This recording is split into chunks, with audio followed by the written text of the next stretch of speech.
I'm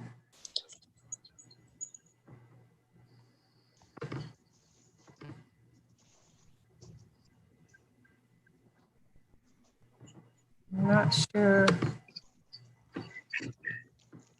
Oh, I think we're live on YouTube right now. All right. I think we should be live on Facebook, if not already. Okay. Oh, I think we're live there. Yay.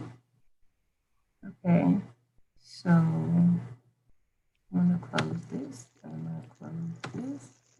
I'm gonna open this. Feels weird because I know people are like watching us get it together. Hi guys. Oh, I'm not Trenton him. That's what he's griping about. Hey.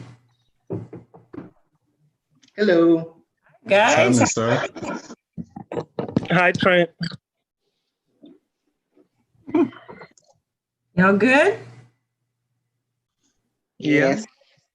We're live. Buttoned up. All right. We're live. Even though we're a little early, we're live. So just know that people can see you already. Okay, where is it live again so I can share a watch party? It should Go. be live. Oh, I got it. Yeah. Okay. Uh-oh. There we go. Darn it, I meant to take this twist out of my hair before coming on screen. Dang it. Too late. I didn't see. Oh, well. Come on in, everybody. We're going to get started in just a few minutes. I'm actually going to screen share, so excuse me just a moment.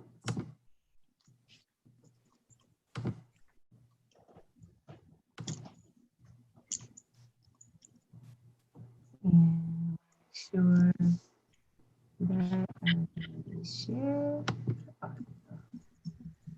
All right, just hang tight for a minute and I'll start letting people in the next 2 minutes or so. Sounds good. You guys good? Yes. Mm-hmm. I can't tell you again and again and again how proud I am of you two gentlemen. But I'll say it again in case you need to hear it one more. Again. Jalen, are you in the bathroom, Pimpin'? No, Okay, I'm just checking. Just checking. Look I'm like a in my shower- living room. Look like a shower curtain behind me, Pimpin'. I'm just saying, okay. Not the shower curtain. Not the pimping.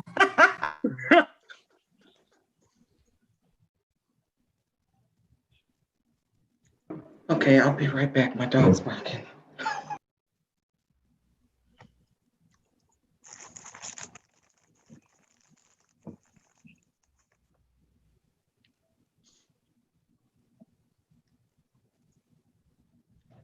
I actually just got off a meeting at work that I had to lead on racism. Ugh.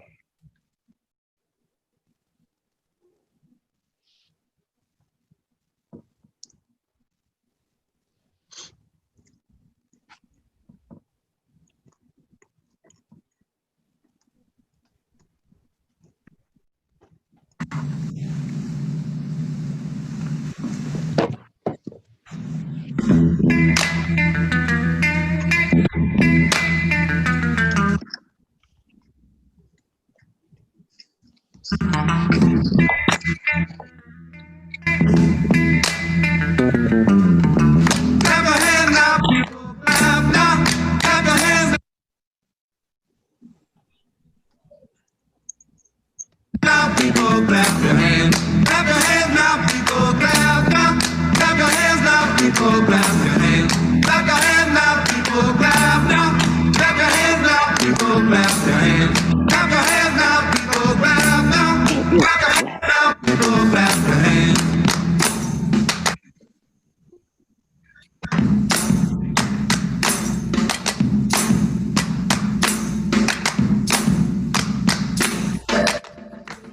A little soft up, people get soft up. A little soft up, people get down low. A little soft up, people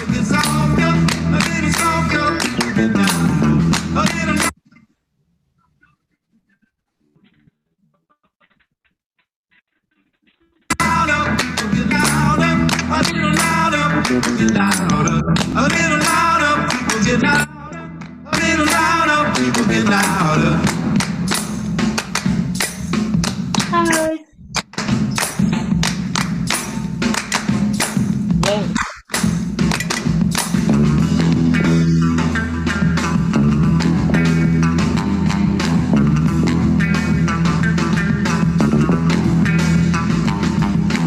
We gon' let our get old man go on to his Come on in, way. everybody. Just a little music. Listen to the strings, y'all.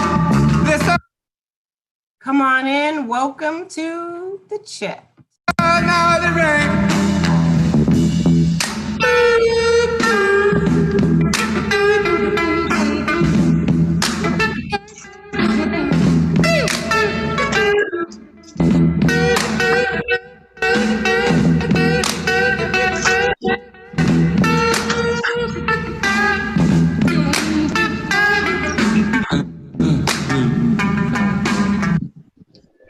Welcome. Come on in. Come on in. Come on in.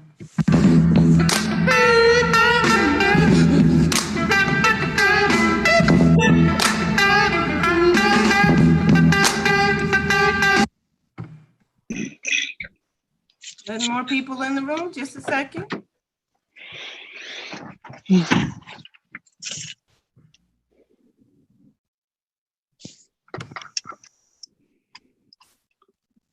Oh, admit everybody.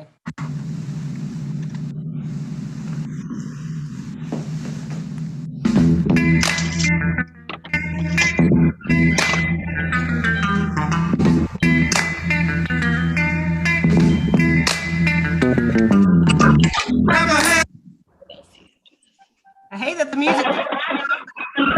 People clap now. Clap your hands now, people clap your hands. Clap your hands now, people clap now. Clap your hands now, people clap your hands. Clap your hands now, people clap now. Clap your hands now, people clap your hands. Clap your hands now, people clap now. Clap your hands now, people clap your hands. Welcome. Come on in. Come on in. Come on in.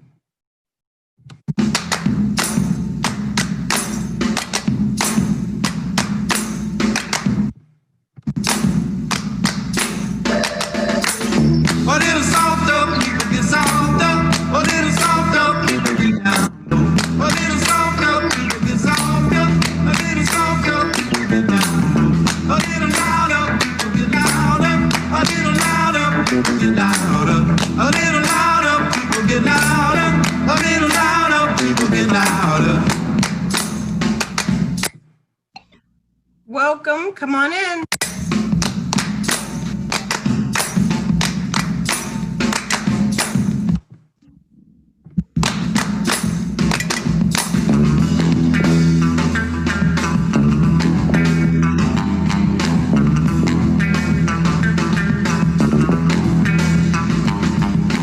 We gon' let our get old man go on to his way. Listen to the strings, y'all. Listen now the rain.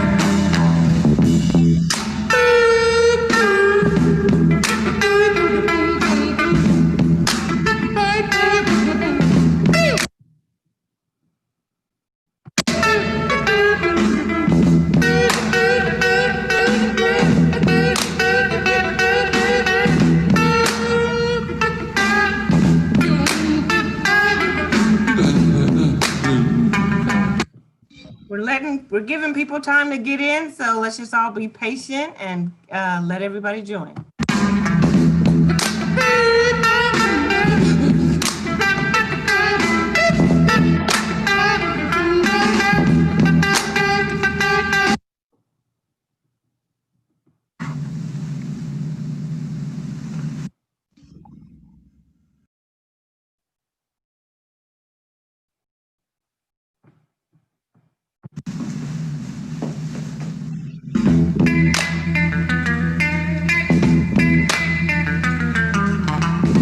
So I wonder if people know what setting that goes on. Clap your hands now, people. Clap now. Clap your hands now, people. Clap your hands. Seriously doubt it. Clap your hands now, people, clap now. Clap your hands now, people, clap your hands. Clap your hands now, people, clap now. Clap your hands now, people, clap your hands. Clap your hands now, people, clap now. Clap your hands now, people, clap your hands.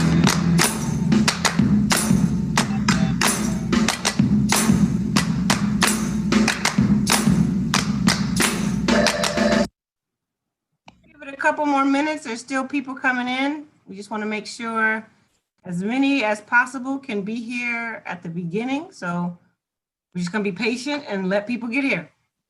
We're almost at our number, so let's just be a little patient and we'll start in a minute. You can wave at people when you come in, though. That's always nice. A little softer, people get softer. A little softer, people get down low. A little softer, people get softer. A little softer, people get down low. A little louder, people get louder. A little louder, people get louder. A little louder, people get louder. A little louder, people get louder.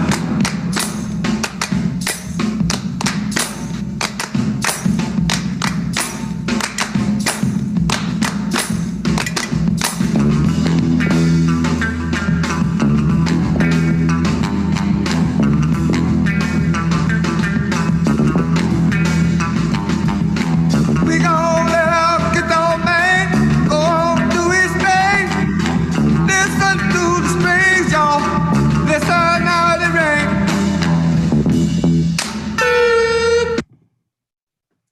Come on in. Maya, Flora, Sydney, come on.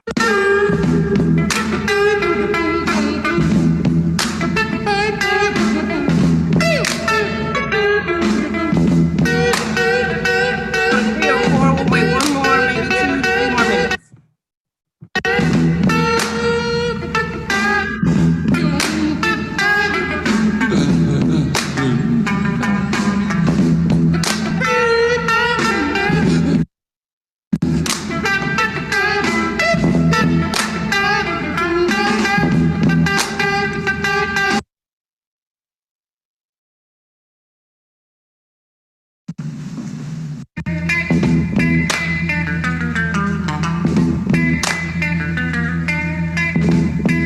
All right.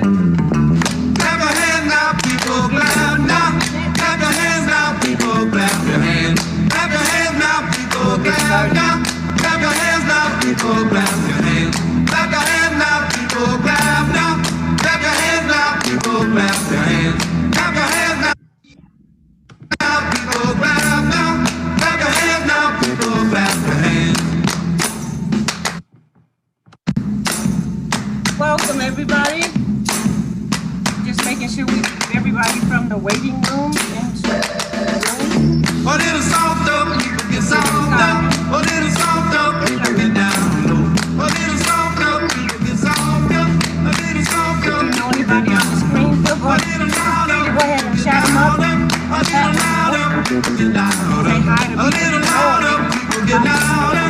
A little louder, people get louder. Almost ready to get started.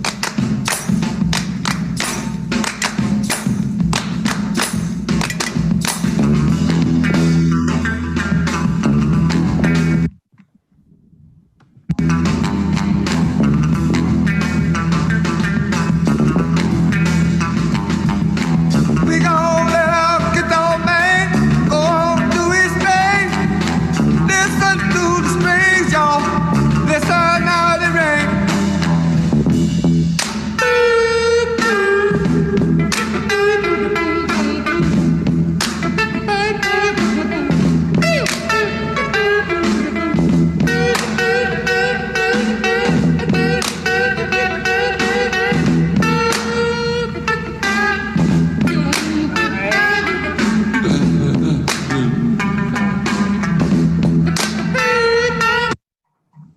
Hello, everybody. Let's just do one more thing to see how we're doing over here.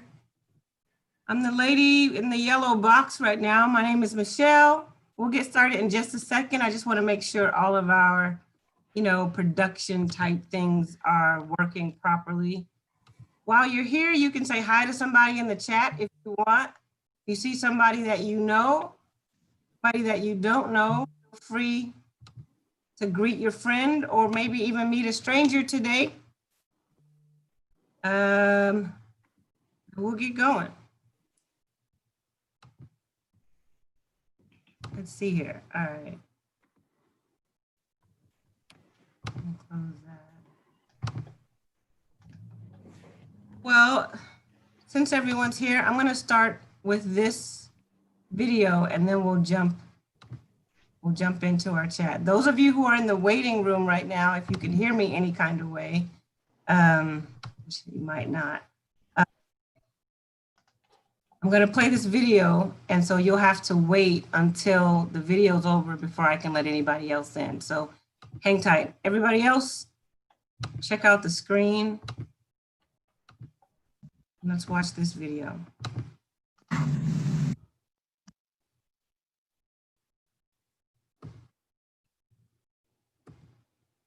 All lives matter, but one, so do black lives. Why do two phrases that should work side by side seem to only divide? Two, that's all anyone's saying. Black lives matter too. 11, that's how many times I can't breathe, I can't breathe, I can't breathe, I can't breathe, I can't breathe, I can't breathe, I can't breathe, I can't breathe, I can't breathe, I can't breathe. Eric Garner said I can't breathe before he was killed by police. So I guess those 3 words only mean stop if you're white. 15, that's how old Cameron Sterling was when he lost his father. 15, that's how old Cameron Sterling was when he said we must protest the right way. 15, that's how old Cameron Sterling was when he said peace, not guns. 20, so why were 20 officers shot in retaliation when all that separates black and blue is only a few shades? 52, it's been 52 years since the Civil Rights Act passed and everyone supposedly became equal. Well, guess what? We're in 2016 and films about equality are still part of the fantasy genre. 102. That's how many unarmed black people were killed by police last year. 1. 1 is one more than that number should have been.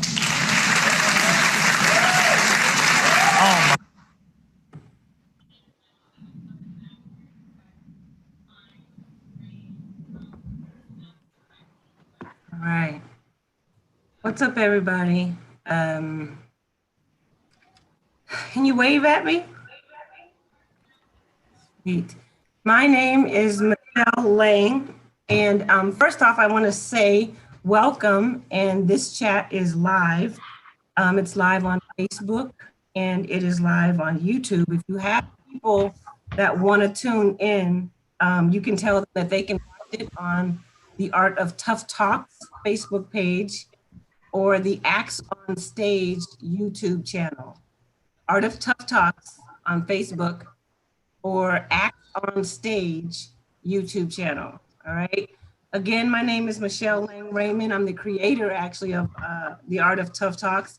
And more importantly, I am a friend of Trenton Walker and Jaden Thomas, who are the 2 teams that actually spearheaded this chat and this gathering today. So I'm gonna pause for a second and just let Trenton and Jaden do a quick, simple hello.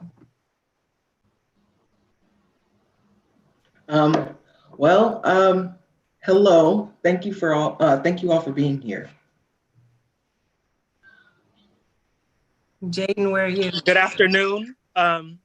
Just, yeah, like Trenton said, thank you all for being here. It means a lot that people showed up. It does. It means a lot, not just to them, but to a whole lot of people who are paying attention today, actually. I want to make sure Trenton and Jaden got credit because it really is to their credit that we're all here today getting ready to have a chat, and I don't want that to go unnoticed. I want to affirm them for that, but more importantly, even than that, I want to affirm all of you guys, guys and girls, for showing up. At last count, 106 real lunch. registered. Sandwich. I'll eat all of it. I don't have any. There is none. Sandwich. Somebody wants a sandwich. Make that happen. So I just want to affirm that last count, 106 of you registered to be a part of this. And so hats off, like for real, to all of you. I think that's incredible, especially considering the fact that you guys are probably zoomed out and the last place you want to be is on a Zoom. Amen, or whatever word you want to use. So talk to you guys for putting this on your schedule, putting this on your agenda, and making sure you showed up today. We applaud you for that. Before we get started, just want to do a couple of housekeeping things. I want to make sure that this is your space, young people. And so if you are on this chat right now and you are not between the ages of 12 and 21 or somewhere close by, unless I've already given you permission to hang around, if you are not somewhere close to being between the ages of 12 and 21, then you can kindly click the leave button. You guys can wave it, do it nicely. You can kindly click the leave button. The last half hour of the chat, the young people have said they will allow you to come back and ask questions or make comments. But for right now, this is their space. This is their chat. Want to preserve this space for them. So again, if you are not close to the age of 21, then we're gonna ask you to step out and we'll post the chat. We'll post the code or whatever about or before we're done, and then we'll allow you to come on back, right? Now, that being said, if you would, everybody just unmute yourself, and we're gonna take about 35 seconds and just let everybody say hello, maybe shout out to somebody you see on the screen, say what's up or whatever. So about 30 to 45 seconds, knock it out. Let's hear what chaos sounds like. Looney Tunes. Hi, everybody. Hello. Hello. Hi, everybody. Hi. My name is Isaiah. Nice to see you people. Hey, Auntie Michelle. Hey, Mr. Isaiah. That's the Hey, good looking at Trenton for inviting me. Let's hear what chaos. That's it. Is that it? Hold on, I gotta let 4 people in. Give me a second. Sweet. Okay. We done? Are we all done saying hi and what's up and all that jazz? Cool. All right. Hi, what's up, all that jazz? All that jazz. Well, thank you. I appreciate that. So go ahead and mute yourself back. Mute yourself back. I just want you guys to know, in addition to myself and the Art of Tough Talks that is sponsoring or hosting or whatever you want to call it, this chat, the Warner Pacific University in Portland, Oregon is also a supporter of this chat. Full disclosure, I work at Warner Pacific University, and when I mentioned to them that this is how I was going to spend my work day, they were in full support of that. So much so that they offered to give me, or they not offered, they extended some financial scholarship type stuff to all of you who are on this chat. If you are interested in what kind of scholarship those may be, what kind of financial contributions they made for every single young person that's on this chat, you can hit me up later and I'll tell you about that. But again, I just wanted to say that Warner Pacific University supports these kinds of conversations and this kind of work. Speaking of Warner Pacific University, my friend, Professor Luke Goebel is on this chat. And I invited him to be a part of the conversation because he has an extensive background in American history and politics and religion. He's also been an anti-racism educator for over 15 years. And so I just wanted him to be here in case we needed his help processing some of those things together. Luke, why don't you say hi to the people so we know what you look like and where you are. What's up, everybody? Want to say thanks to Trenton and Jaden for having the courage to initiate, and for all of you for showing up. And thanks to Michelle for doing this good work, and just an honor to participate with you. Sweet. Thank you, Prof. So that should really be about the longest stint of time you hear me talking consistently, because this is a gathering. This gathering is called a chat with teens, and it is not a chat of Michelle with teens or Professor Luke with teens. It's actually a chat of teens with teens. You all are being summoned or called here to talk to each other. and we're just going to help manage that. So that being said, we're going to do two things, and then we're just going to jump in. I'm going to ask Trenton and Jaden to share what inspired them to call this chat together. And so they're going to share and go first, and then Jaden, you can go. And then after they do that, I'm going to share one more video, and then I'm going to share some of the comments and some of the statements that you all made when you registered to be here today. And then we're going to get the conversation going. So Trenton, why don't you talk a little bit about what inspired you to call us together? So when I first saw Miss Michelle's live with the adults, and I saw them talking about issues, I found it very inspiring. And even though I saw it to be inspiring, I knew that teens had a lot to say, and we are just as affected by this as the adults are. And so I just wanted to have a space where we could be heard, and we show the adults that as much as we need them, they need us in this situation. So I think this is a perfect time and a perfect space for us to share how we feel about different topics. Thank you. Along with what Trenton said, basically, we wanted to get together and have this talk because it feels that adults aren't listening to the teens at sometimes or are stuck in their ways. And like Trenton said, as much as we need the adults, they need us, because we are the next generation and we're the people that are going to actually make a change about this. And so we thought it'd be a good idea to have a chat with teens, our peers, about the state of the world. Sweet. Thanks, guys. So if you would, let me share my screen. I'm going to share some of your words. We're going to just look at them silently together, and then we'll watch a video and get the conversation going.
Of the people, by the people, for the people.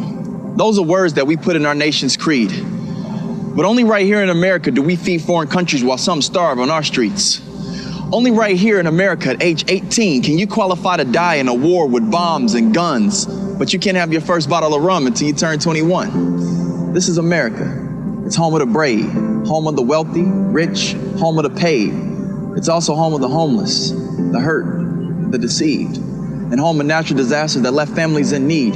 Some say that this is the home of hatred and the home of greed. But in Philadelphia, there's the city of brotherly love, and America is home of the highly achieved. This place, this nation, it's home of children with a bright future. It's also home of video games that could teach those same kids to be carjackers and shooters, robbers, mobsters, gangsters, or murderers. This is our America, and the whole free world has heard of us. We're home of the proud, and we're home of a lot of inventions. Sad to say, we're also home of babies that are born with a cocaine addiction. This is the home of the red, the white and the blue, where at times it can feel you're hated by many and you're loved by few. It's home of the green grass, the blue shutters, and the white picket fence that we talk about. It's also home of people with bad credit that can't afford the American dream house. Because in our America, a vast majority of us go into debt because we go to work, we get our checks, we spend what's left. Because in American school systems, most aren't taught how to properly invest. And because of it, the national debt and the student loan crisis are bubbling. Meanwhile, we can't find common lines of agreements between Democrats and Republicans. But even if they did agree, I wouldn't jump to give a round of applause, because in our America, we tend to put bandages over the problems without really fixing the cause. But this is America. A place where outsiders find it difficult to become a resident. This is the place where our ball players can potentially earn more than our president. This is the home of top models, TV shows, and actors. The place where cable was flooded with violence, rock bands, and rappers. A place where we're created equal, but we use racial slurs for practice. This is home where almost everything is done backwards. This is where 36.3% of our kids are born bastards. But I tell you to forget that number, because every year it grows faster. So welcome to America, where you are free.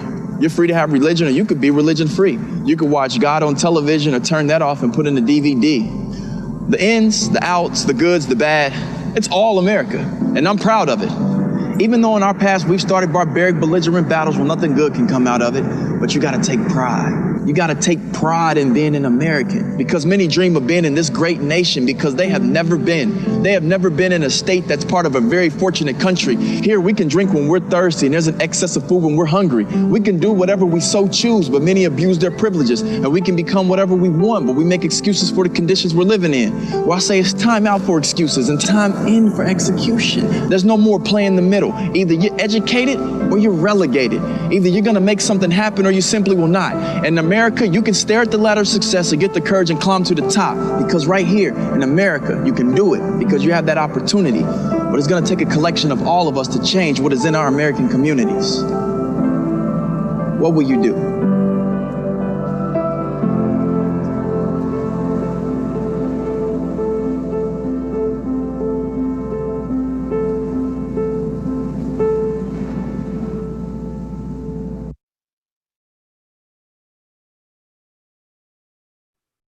All right, so let's get going. I wanted to play that video, you guys, because I think one of the things that stands out to me about the piece is he paints a picture of America that's really complicated, where two things can be opposite but true at the same time.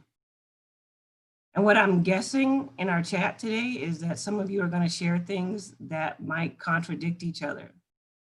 And I don't want you to automatically think that one person is right and another person's wrong. You might say two things that are contradictory, but they might both be true, or at least have truth in them. And I don't want you to be afraid of that. I don't want you to back off from that. This is a chat where we're going to share our perspectives, and our perspectives don't have to agree. And a lot of times on the road to making a difference in the world, people don't agree about the details, but they agree about what they want as an outcome. And so I just, again, wanted to play that video to share with you that two things can be true at the same time. And if that happens in this conversation, that's okay. Let's work through it. Let's process through it. So when you looked at some of those statements that you guys sent, there was a couple of recurring themes: police brutality, the riots versus protesting, white privilege, white fragility, allyship, racism, solidarity, hurt, pain, confusion. So my first question for the room is, how much were you thinking about these things 2 weeks ago? Police brutality, racism, hurt, pain, confusion, riots, and protesting. How much were you thinking about those things 2 weeks ago? And what's the difference now? Obviously, it's going to be hard to navigate that with this many people. So if you want to give answer, indicate that in the chat. Luke, myself, and a guy on here named Isaiah Anderson, who's a partner in this work, we'll try to navigate who wants to talk. We'll do the best we can. So again, how much were you thinking about this stuff 2 weeks ago, and what's the difference now? I'm going to start with Sam Clipper, is the first name I saw. So 2 weeks ago, I thought about it every single day. Me and Jessica moved from Lake City back up to Snohomish, and it's predominantly white, conservative neighborhood, kind of like that. I thought about it every single day. Every time I went to the store, every time I went to the dog park, just being about my everyday life. It's hard to even just walk around the neighborhood without someone shooting you a glance or anything like that. It's very passive aggressive, but still you notice it. And seeing it now, even with what's going on in Snohomish with Confederate flags waving in downtown Snohomish, grown men assaulting children, protesting for Black Lives Matter and all that. It seems like it's worse than it's ever been in my life. And I'm only 21, so.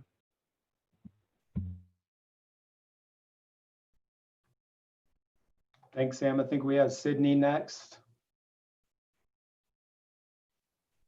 So, thank you, first of all. But for me, it's not so much as a difference in quantity, so much as it is a difference in awareness. Like this kind of thing, all of these things are constantly in the back of my mind as a Black person, and especially as a Black woman, and watching out for how they affect me in every little thing.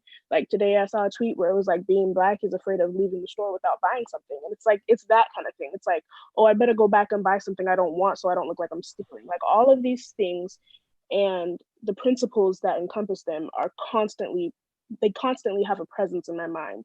And now it's just like, now everybody's catching on to it, for a week or 2 weeks or however long it's going to last this time, because we always phase in and phase out, but which sucks. We shouldn't be phasing out ever of this awareness, but yeah, it's always present. It's just that now it's at the forefront of my mind, and I'm able to express it and acknowledge it without people trying to discredit my opinion or how I feel about it, because they've seen that other people feel the same way. So no, I'm not being crazy.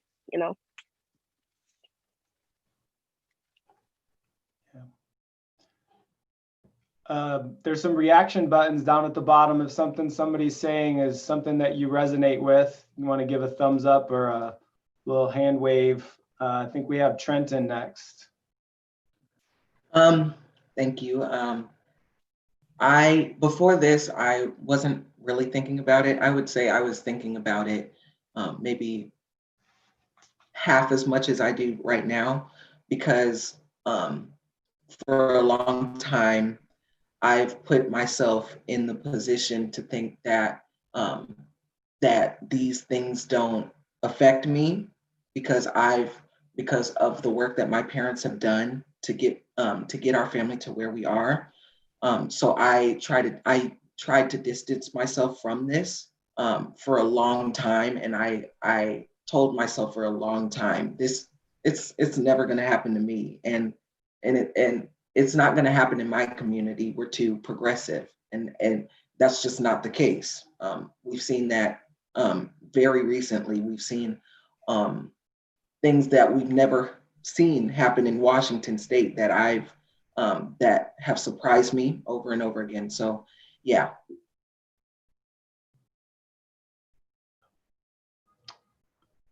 We got Hero Katano Smith. I've definitely been following like ACAB or ACAB a lot, even before this all started flaring up, because I was following a lot of the news in Hong Kong. And it's, even if it's not the same situation, it's still very relevant to a lot of the protests that are happening here, like a lot of the safety and a lot of the like tear gas and whatnot. And I've always like been kind of siding against like police brutality because it's awful, and I hate seeing unarmed people get murdered for no reason by cops, and cops not being held accountable. And I definitely think that I feel like this movement is projecting that statement even more than before. And like, I feel like we're starting to get a step in a direction where this might change. But I was definitely thinking, I did definitely think about police rallies a lot before, psych up. But I think it's important, especially with what's happening now.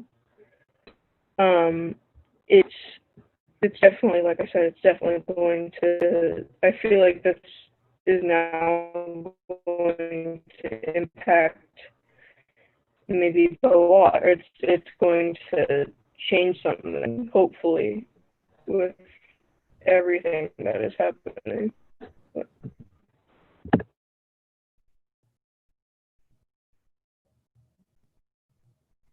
I think Layla.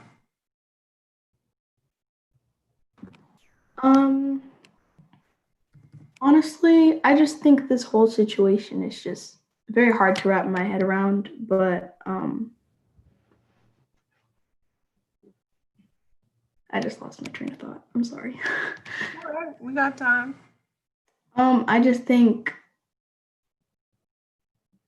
I don't know, being Black comes with a price, like wherever you go, whether it's a store, whether you're walking into a school, whether you're walking into a police station, wherever you go, it's just like, it's a sign. It's not like, it's just loud and clear. Like wherever you go, everybody will be able to see that you are obviously a Black person. So I feel like people tend to sometimes take that for granted. They'll say like, oh, because I've definitely walked into a store not bought anything, and then somebody be like, well, who knows? I know somebody's probably thinking that I stole something, or like they won't say it, but it's pretty clear to see people's expressions on their face. And it's just, being Black comes with such a big stand. Like you can't be quiet on certain issues, or like if you don't have an opinion, people expect you to have an opinion.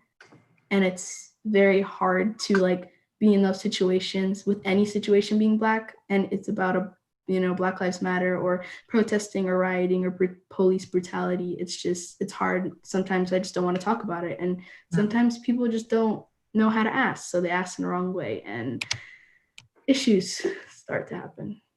Can I ask you a question, Layla, to what you said? Yeah. You said it's like a sign. Do you wish you could take the sign off? Like, just kind of going with your metaphor, like, do you wish you didn't have that sign? Or just I think at certain times, I think being Black is, at certain points in my life, I've thought that. I think, being Black is such a burden. But like at other times, I've been so proud of my Black culture because we have done so much, faced so much oppression, faced so much stuff that it's like, I think of it as kind of like a blessing. Like I've been chosen to like I can do whatever I can to represent my Black culture, and I'm going to do everything I can to speak up and educate other people, because maybe other people that they just don't understand it, and I'm going to do everything I can to help other people understand it. Yeah. Thanks for sharing that. Isaiah Oto. Hey, so I think your question was kind of what like about 2 weeks ago, what were we thinking? And to be honest, like the protests, riots wasn't really in my mind at all. Police brutality was barely in my mind at all. It wasn't something I was thinking about. I mean, we did have that Ahmaud Arbery case, and it kind of came back up mid-May. I mean, it happened in February, but it did kind of come back up in mid-May. But to be honest, it wasn't really on my mind at all. It wasn't something I was thinking about. But thinking just about the fact that I've never thought about it, but it still goes on. So even though it has nothing, even if it has nothing to do with me, or I'm not experiencing it, or I'm not seeing it on the news, what I sometimes and other people don't realize is that it still happens. It's no matter if you're white, if you're Black. I mean, like sometimes people don't think about it, sometimes people don't experience it, but in reality, it's something that still happens on the daily. Even still during these protests and during the riots, I still see these like videos of officers just like you mentioned, police brutality, just being completely and utterly violent for absolutely no reason, and even to innocent bystanders. And I don't know, I guess it's just kind of giving me a perspective that even though I'm not seeing it happen, it really still is common. It still does happen. So I really wasn't thinking about it, but I guess it's just kind of interesting to I guess it's just kind of giving me a new perspective that it's still an issue, no matter if I'm experiencing it or if I see it or not. Yeah. I'm gonna go to Montana, Cali. I just want you guys to know, you don't have to necessarily wait for me or Luke or Isaiah to call you. If you want to respond to one of your peers, and you can get in, you're free to do that. You don't have to wait for us to call you if you can be heard. Or if you don't really want to say anything out loud, but you want to respond in the chat, you can totally do that too. So just know that. Montana.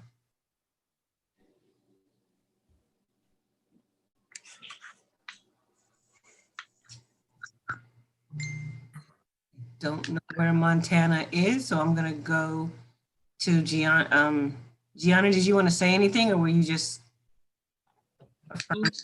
You know, I feel like I can say something here, of course. You know, weeks ago, I guess the situation has always been a possibility, but personally, I don't like asking what if questions, but I know that you have to ask what if questions because, you know, you have to be ready for certain things because, you know, 2 weeks ago, I wouldn't think that something like this could happen to me, but it's a worldwide concern and it's more real to me than I guess it's ever been. And you know, my whole life, I'm thinking, oh, you know, I know how to move. I know where to stay away from. I know who to associate with and all this and that. But it's like, you know, I always have to be aware of my surroundings. And I guess all of this is another reminder. And it's more about my role in how to spread the message or spread awareness or to take some form of action now more than ever, I'd say. How do you feel about always having to be aware of your, is it your blackness that you're always aware of? Yeah. How do you feel about always having to be aware of your race or your culture or however you define it? It's sometimes it goes over my head, honestly. Like sometimes I'm not aware of it when I should be. And, you know, it'll take an older family member to remind me, you know, just to look out for myself when I'm out in certain places, just because I know that I can be a thing that stands out. Somebody's asking a question. Luke Palau is saying, what specifically is the all of this that you're talking about? Is it police brutality or is it racism or what's the all this that you're talking about? That's a really good question. You know, racism as a whole, but then there's certain little factors that can be applied or that racism can be applied to in which that thing takes effect, if that makes sense. There's ways that racism is projected through different things. Yes, exactly. Mm-hmm. And someone is asking, how do you always be aware of that? Like, how do you go through your day always aware of that? You know, I try not to stand out because, you know, I don't want to look, I mean, it's I don't want to sound like I'm exaggerating, but it's real, you know. I don't want to look like I'm suspicious of anything ever. But, you know, I want to also embrace the fact that, you know, I am big and I have a presence wherever I am for the most part, but I don't want it to be taken the wrong way. Wow. Thank you. Thank you. Montana, did you get your mic back on?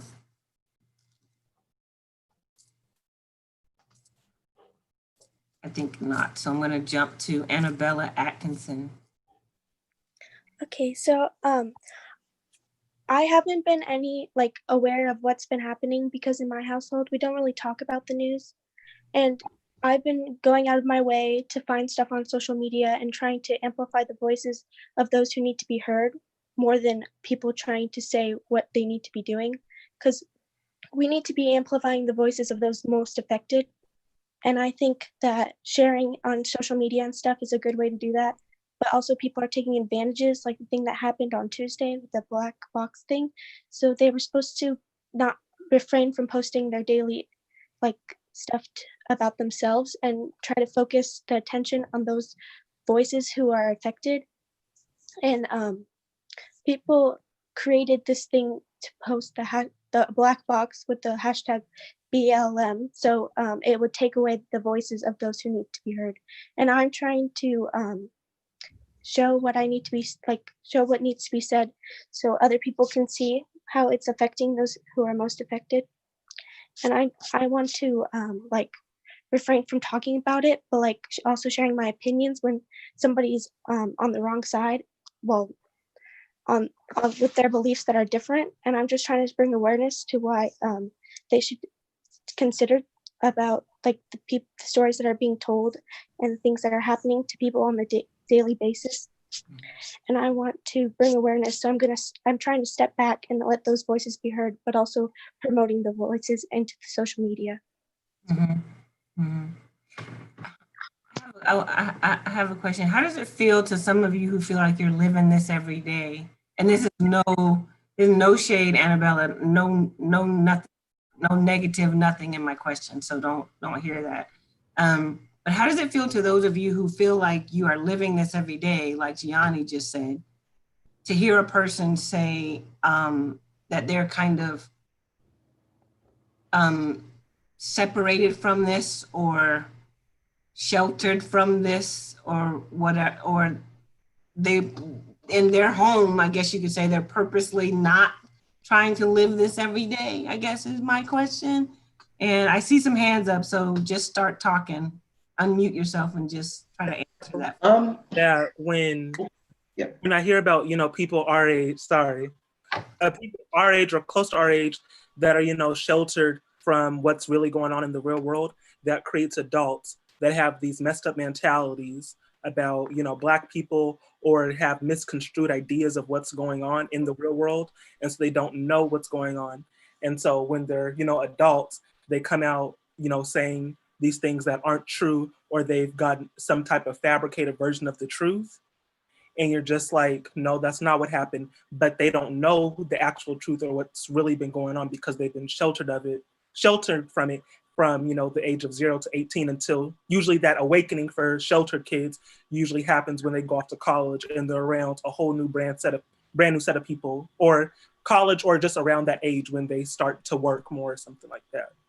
So it just feels like it just creates mentalities for them. I honestly think it's unfair, and that's no shade to white people or non-people of color or non-Black people.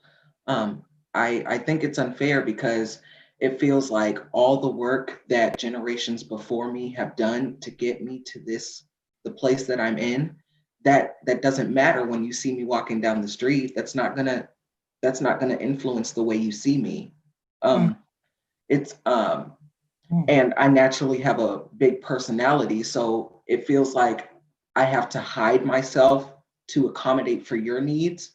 And a lot of that affects me in ways where I have to go to certain people to be my true self or talk how I want to talk.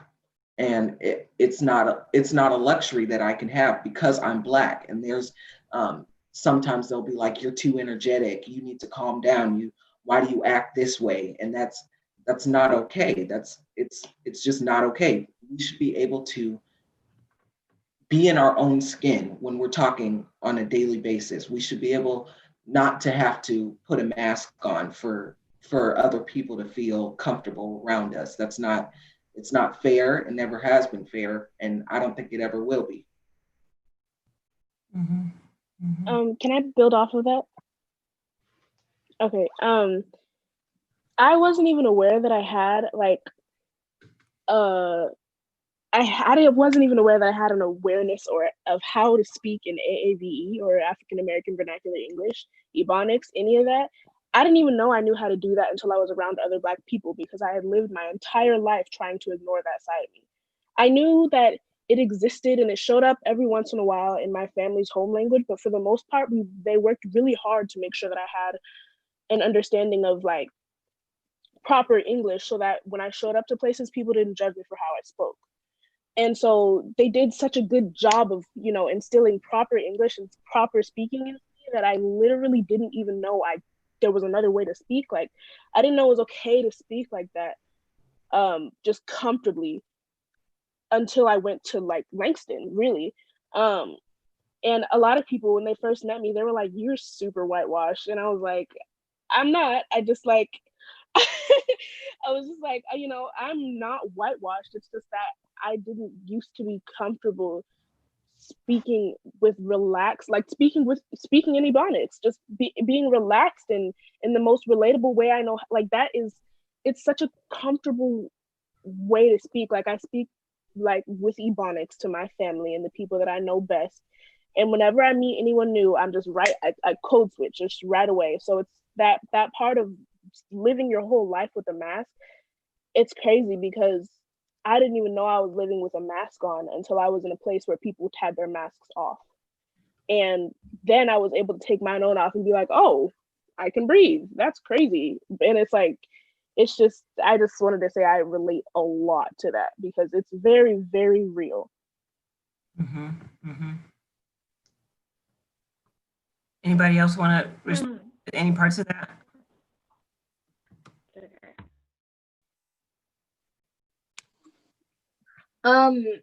To build off of what Sydney and Trenton were saying, Sydney took the words right out of my mouth.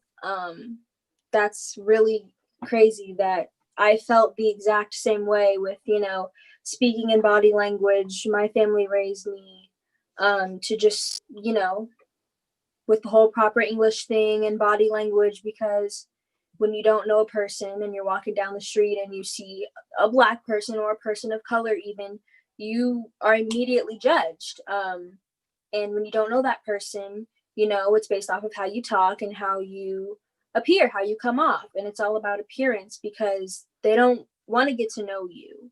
It's a racial thing. Like they don't care about knowing you. It's just a matter of what you look like, and the stereotypes and all of that are built off of how you appear. And so it's just insane that she said exactly what I was thinking, what I was feeling for so long. And I'm sure plenty of you guys feel the same way, but I just wanted to say that I hear you and I relate. And yeah, that's all I wanted to say. Just other people feel the same way you do. You guys hear me? Yeah. Yeah. Go ahead. So as a white male, I don't have to worry about walking down the street and being judged for my skin color. I don't have to worry about getting pulled over by a cop and being shot for no good reason other than I look different or I'm not a white person. And that is white privilege. And I'm privileged because of the way I was born. And in my mind, it's never been fair to me that just because of the way or somebody's skin tone that they're treated differently. And somebody that is just as human as everybody else but is black or of color gets beat worse or killed just because they're not white. I've never truly understood that, and it bothers me that it has to be called white privilege. It is a privilege, but it shouldn't have to be a privilege. It should just be something that you get to do. You should be able to feel safe in your community, regardless of how you look or what the color of your skin is. And that's my opinion on that. It bothers me. Yeah, hang out for a second, Liam. I got a couple of questions for you. You said it's hard for you to believe that somebody could get shot for no good reason other than racism or the color of their skin. I just want to ask, generally speaking, to everybody. So, I think for some people that's a hard that's a hard concept to grasp, that people are shot or people are treated differently, literally, just because of the color of their skin. I don't really know what my question is, but I think you say that so fluidly. There might be people on the chat who are like, no, I don't really think that's a thing. Well, yeah, and I think I've heard a lot of that from other white people ever since this whole George Floyd movement is happening. I've heard people say that racism doesn't exist. Well, it probably doesn't exist for those people because they've never had to experience it. And they've never really had to deal with the fact that you go into the store and you get looked at differently because because you're black or you're not white. And they don't have to experience that.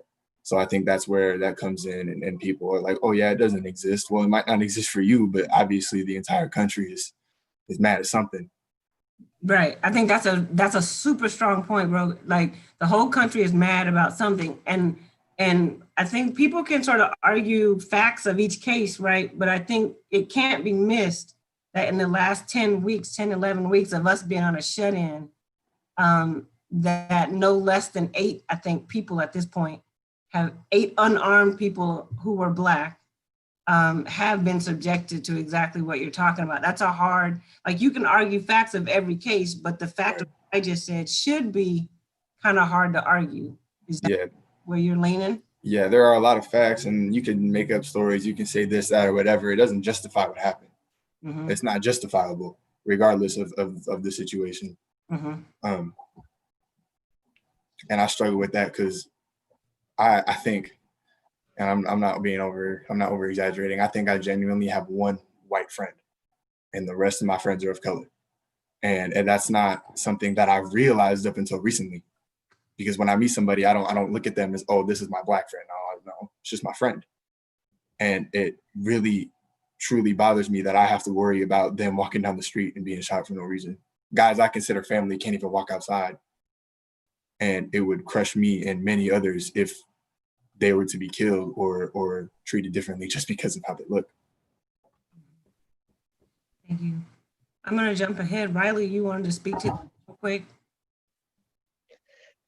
Yeah, a lot of this is kind of echoing some of the things that Liam was saying, but being a white person, not a person of color, it's definitely something I've noticed that within white communities, especially like predominantly mostly white communities, that often there seems to be kind of like a cyclical nature to prejudicial and racial attitudes, because in lots of communities, there just aren't people of color and people don't have that kind of experience. Like I know I've spent several years working as a kid summer camp counselor up in Mercer Island.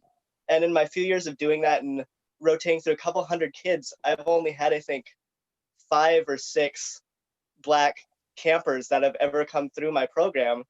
And I realized that I think there's a lot of white people that just don't get the exposure to those kind of perspectives and issues.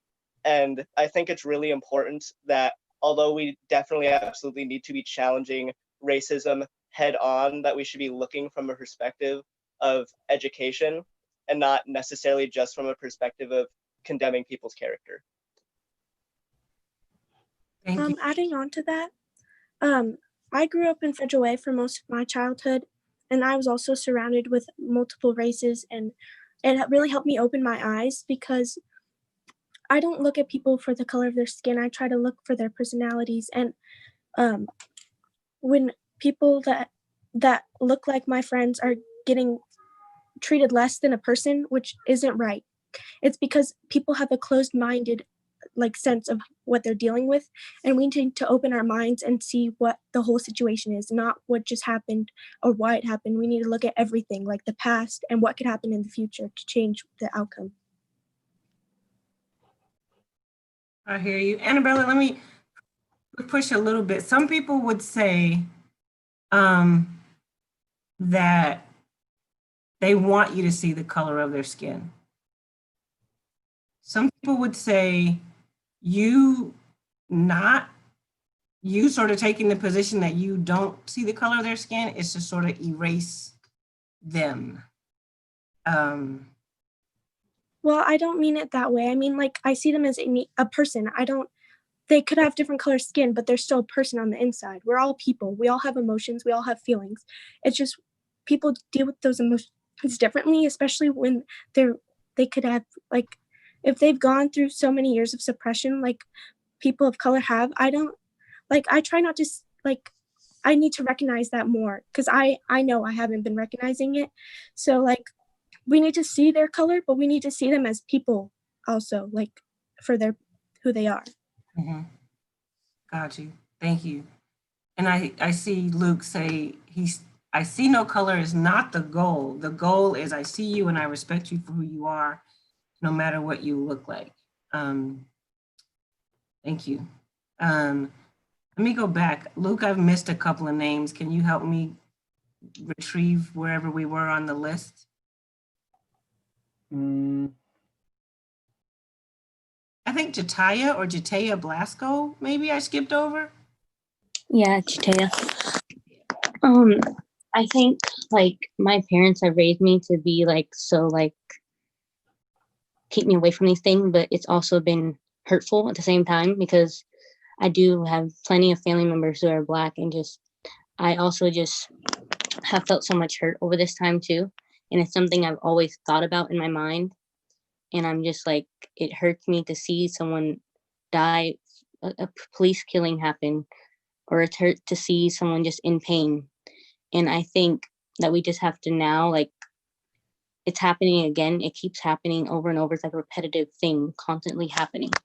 And I think we just have to now make a change and just be this young, like us young people have to make the change and be the example for everyone who is not stepping up to say something. I think it's more important to say something than not, because that won't help us change who we need to be and who we are as a Black community, or if you're not Black, whatever it is.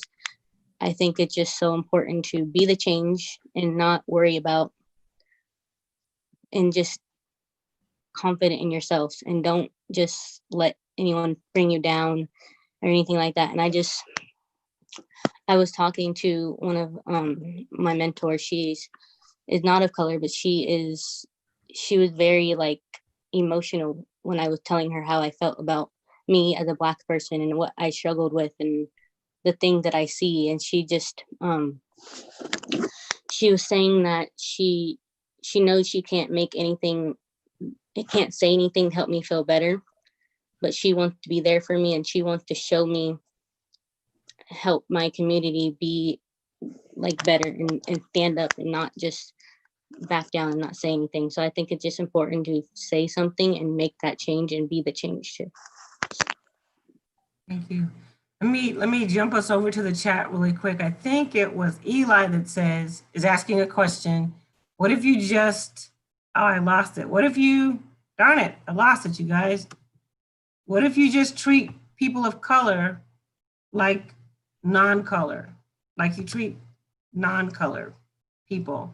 And some of you are asking, Eli, what does he mean by that? Somebody said non-color doesn't exist. Down a little bit, you'll see. Scroll down a little bit. Can you just talk about it, Eli? Well, what is the goal we are trying to get the world to become? Are we trying to get the world to treat everyone the same way? I mean, for me, I think so. I think no matter what shade you are, you should be treated as a human. Regardless, I don't think you should be treated differently unless you're a criminal. an actual criminal that has done an actual crime. Unless you have done something genuinely wrong, there should be no speculation or no, oh no, like, is he going to do something? If there's not a good reason other than how you look, there's not a reason other than how you look on like suspicion or, oh, is that person stealing, or that person's going to go do this and that's bad. You should just look at everybody like you look. I mean, how am I trying to say this? I'm trying to say people are people and they should have all rights regardless of skin color, unless they are a genuine criminal. If you do something wrong, you should be treated differently. But if you haven't done anything, then you shouldn't be treated differently. Exactly. I'm just, okay. Quick question, Eli. So you said, our goal is to have people, do we want everybody to be treated the same? Yeah, we should we shouldn't just be having, people get treated differently. Like Liam said, if you're an actual criminal and you've done actually something wrong, that's when you should get persecuted for it. But I shouldn't just get shot down because I'm driving down the street or because I'm walking down the street or I'm playing with a toy gun. I shouldn't just get shot because of that. And I'm not saying that's what you're saying, but yeah, we want everyone to be treated equally. You shouldn't be, chastised for the color of your skin. And that's what we've been fighting for. And we've been fighting for it since we got freed from slavery. On top of that, Can I just jump in really quick? I think Sam Clipper makes a really good point. He says the point that that might be getting lost a little bit is that society treats people of color as criminals before there's any sort of engagement on whether they are or not. So there's this notion that people of color have to prove that they are not nefarious or dubious.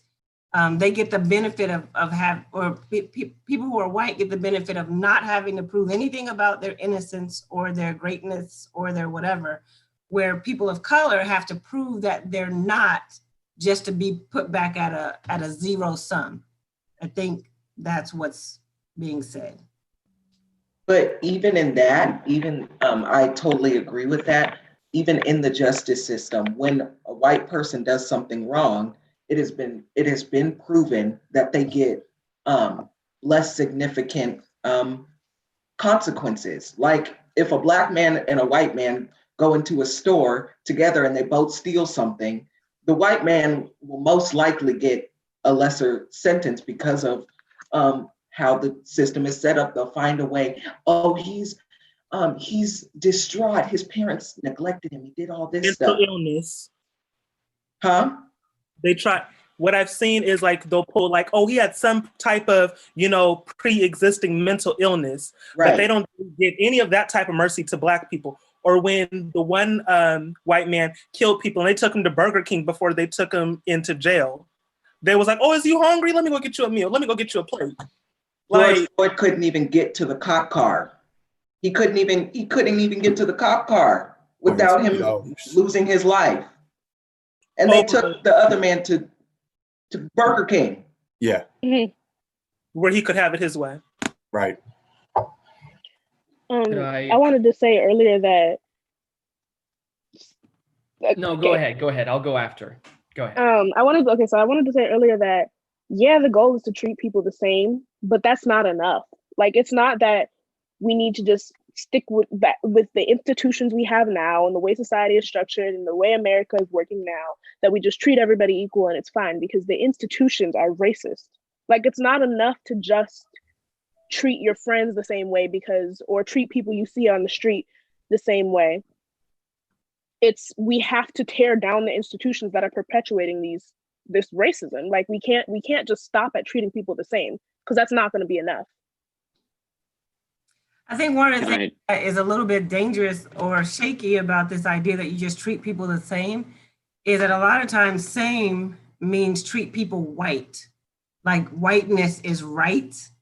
Like the way that things are right is if they're as close to white as possible. Meaning how you talk is as close to white as possible. How you dress is as close to white as possible. How you engage, your volume is as close to whatever is right for white. So you can be treated right if you are in proximity to white.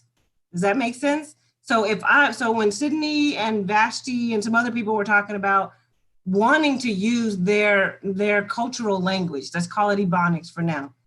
When they say they feel really comfortable speaking the way that they speak with their family at home, they feel really comfortable about that. But if they do that in the larger sphere of society, then society says that is not right and you need to get back close to white. You need to get as close to speaking white as you can, and then I'll regard and respect you as the same. And so it's a little shaky when people say, yeah, treat everybody the same. We have to be careful about this idea of treating everybody the same if we only can treat people the same if they act different than is actually native to who they really are. And so I'd like that's, oh, sorry. Oh, you can go ahead. You can go ahead. All right. That's a really good point. And I've kind of thought of it that way, but never too specifically. And because for me, at least in my mind, people are people regardless. And so it's hard to, I would never think of it, oh, he needs to act more white. That's wrong what he's doing. No, I've personally never thought of that, but I think that from what's been shown in these recent things that have been happening, is that's how the uppers think. That's how some of the police people think. That's how people get treated. Is if you're close to white, if you're close enough to white, that's the right thing. Which to me is that doesn't really matter to me. I mean, it matters, but like in the people that I associate myself with, if you're a good person, I want to be around you, regardless of what you look like. But if you're a bad influence, or no matter what color you are, I don't want to be around you. There are people that I don't like that are of all shades, and there are people that I do like that are of all shades. It doesn't matter to me. And I think that if we could at least give some of that mentality to people in charge, that there could be definitely a huge change. And I think that's somebody was talking about us being next. I think that's where we come up when we be next, is we are the ones that make that change. But we got to do something about it. And I think right here is where it starts. Yeah, I'd like to at least kind of talk about, so the thing that the girl earlier said about like tearing down the racist institution, right? And I was kind of wondering, like, how do you suggest we go about doing that? Like, what legislation is going to accomplish that for us, right? Because I don't think that's very clear at all. So just saying, like, tear down the racist institutions can't really, how do I put this? Unless you have a plan, like, we're going to do this, we're going to get this person into office, I don't think that just saying tear down the institution does anything. So first, sorry, I'm sorry. Go ahead. No, okay. Okay. So first, so just sorry. You go. You go, Sydney. Okay. All right. So I would like to say first that my name is not that girl. I know you didn't mean to be disrespectful by saying that, but it felt just a little bit dismissive for me. So second, when we say tear down the institutions, there's no amount of legislation that's going to fix anything. Creating more legislation within the government that enabled slavery, like more legislation, more laws, more this, more that, in what we have already, it's okay. In what we have already is not going to help us. We literally have to start all the way over, because everything we have now was built upon blood and looting, pillaging, rape, slavery, all of that. Like, we have to start over. The steps to doing that are what we're doing, to me anyway, is what we're doing right now. Like, literally actively tearing them down. Like, there is nothing we can do within our current society we can't do anything digestible. We can't get anybody in office. We can't get the right people in office, the right people in charge, because all they're doing is being in charge of a system that's still racist. It's not going to be fixed by the people that are in it. We need to just start all the way over. How we can do that? Like we said, yes. Yeah, pretty much. Rebuild the government. Rewrite the Constitution like we were supposed to be doing anyway, if you look at history. All of that kind of stuff. Could I go off of what you said really quick? Those were some beautiful points on what's going on. Our government has been flawed since the Civil War. since slavery was abolished, then the South basically just grabbed slavery and put a new name on it. Right after the Civil War, they started jailing African Americans that were free because a person has rights unless they're a criminal, according to the 13th Amendment, which has a flaw of which there is a whole, I learned this, guys, you can learn way more if you go onto the Netflix original 13th. You will learn so much. After people found that loophole, they just started imprisoning African Americans, as many as they could, which then, and it's still happening to this day, then they would have to work for the Southerners again so that they could do that parole stuff. And it's still happening. Even in the late 60s, we had all the segregation, just another form of that slavery. We get that put down. Then we have the war on drugs, according to Richard Nixon's, goodness gracious, it was John Ulrichman, Nixon's advisor, said the Nixon campaign in 1968 and the Nixon White House after that had two enemies: the American war, the anti-war effort, and the Black people. This is exactly what he said, and I quote, "You understand what I'm saying. We know we couldn't make it illegal to be either against the war or Black, but by getting the public to associate hippies with weed and Blacks with heroin, and then criminalizing both heavily." This is during the 60s, early 70s. In 1970, there was a huge rise in criminal and jails, and that's when jailing became the new government, of which money and corporations put their money into jailing. And the more people that went in the jail, they would work for corporations and making things, and then that was how they got free labor. Which, if you remember, slaves did the exact same thing. That's what happened in the South. They would take slaves, make them work, and they would produce things. We're still doing that in our prison systems today.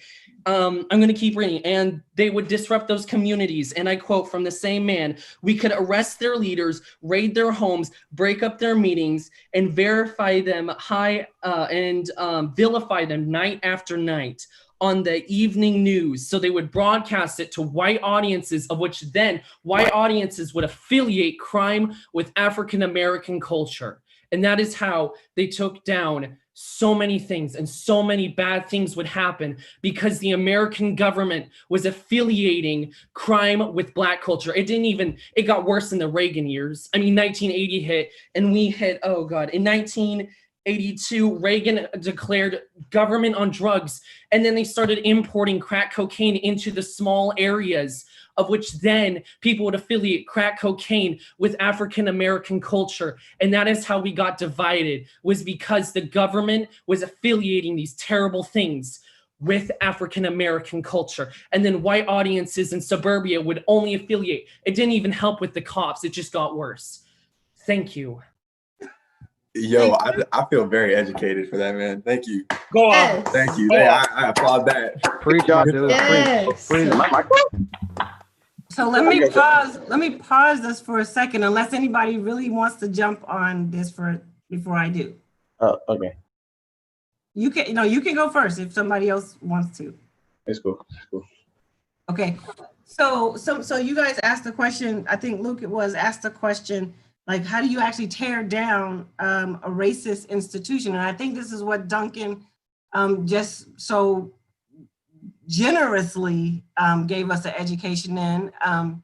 What he's talking about is there's a difference between a person being racist and an entire system or institutions or a nation even being racist or being built on a racist system. That is completely different from a person cannot be a racist necessarily and still participate in racist systems. It happens every single day. You can participate in racist systems.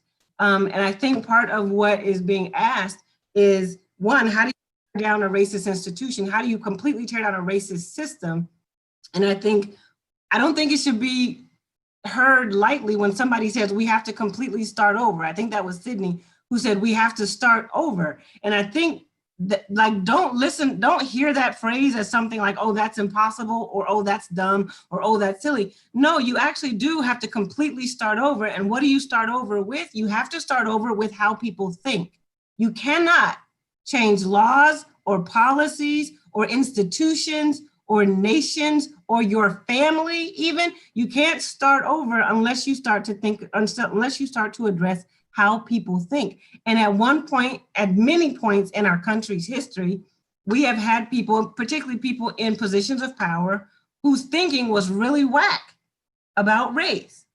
And those people let those whack thoughts create laws, policies, and institutions. So when you guys say something like, yeah, we have to start over, you're right. And it's not that's not a trite or juvenile or immature way to say it. You're right. You have to start over, but not just with what's on the books, because it's already on the books. And I'm going to shut up in a second. It's already on the books that you're not supposed to kill an unarmed person. That's already on the books. Okay? For like, let's take police brutality. It's already on the books that you're supposed to have a reason to inflict harm on someone, right? So you don't need a new law that undoes what happened to George Floyd. That's already on the books. What you need is to start to deal with how people think, because how people think is what creates institutions and what creates systems. I saw Sam Clipper, who I'm going to let come in, and then I've lost count on who else wants to say something. So I'll just I'll let you guys go for it. Yeah, what you just said, that's Fourth Amendment. Like, that is an amendment that was stated there in the very beginning of the Constitution and everything like that. The U.S. has literally the oldest Constitution in the world, 1788. And you're right about about laws being inherently racist. There's new ones. I mean, in Arizona alone, they banned ethnic studies. So no people of color in history or anything like that are being appreciated by Arizona. Blatant racist state, everything wrong like that. I mean, people were praised at Charlottesville in 2017, being called very good people, all this, and that. Same thing a couple weeks ago in Michigan, being called by the president very good people. But the people who are marching in the streets right now in our home of Seattle, everywhere else, are being demonized as thugs and all this other stuff right now, who are trying to fight for justice for George Floyd, a man who was killed in cold blood by 4 police officers.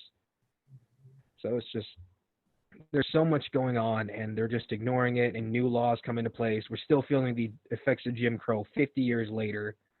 And I hate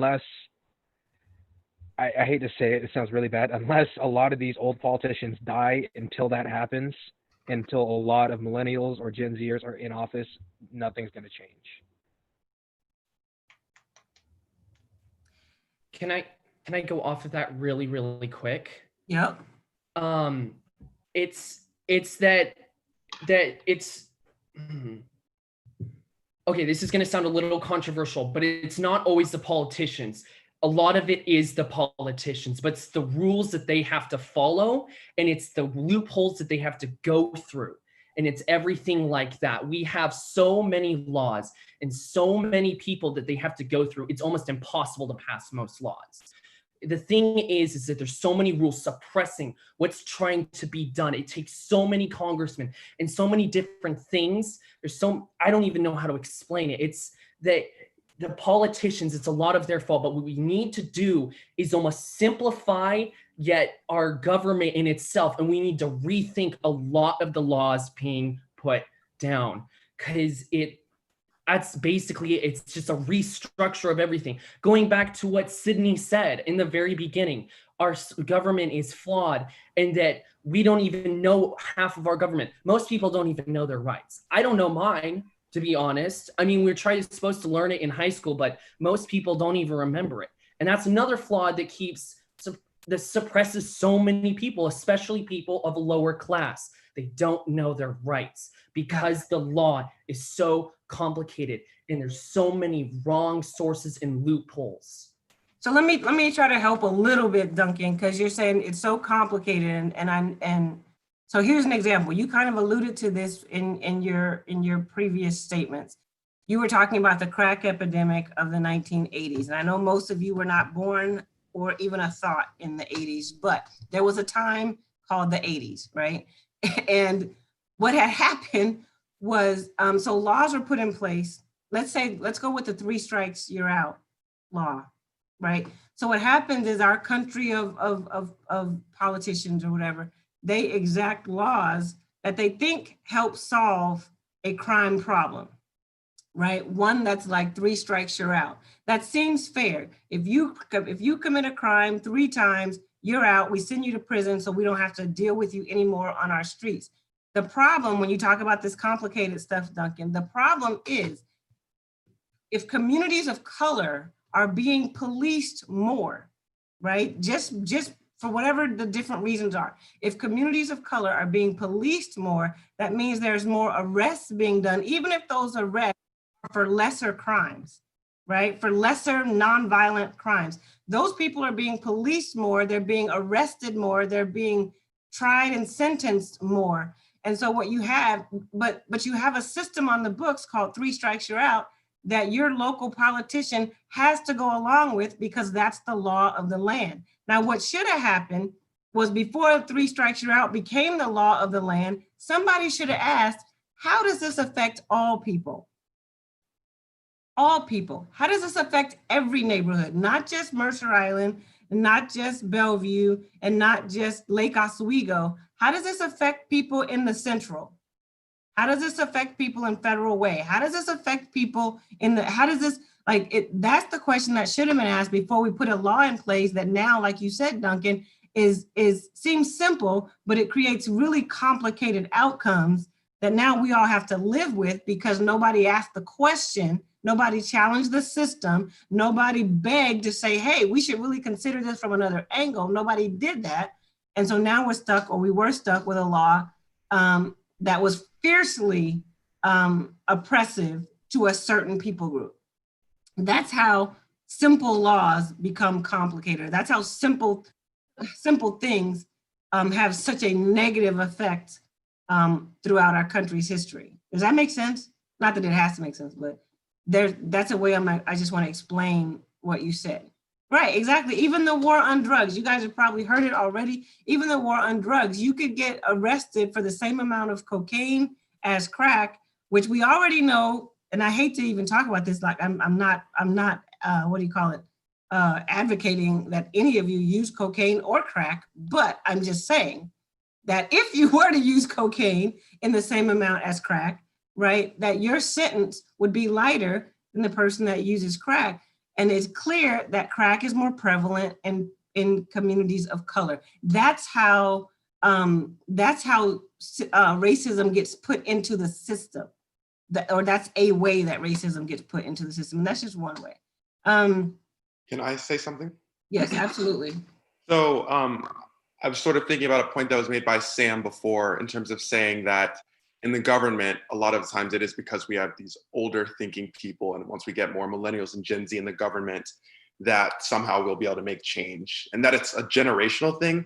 And to some extent, I do believe that it is true. Like the older generation at times has been less open-minded. But if you think about it, if it was just that, then as they die, things like racism, things like institutionalized prejudices, they would have died out by now.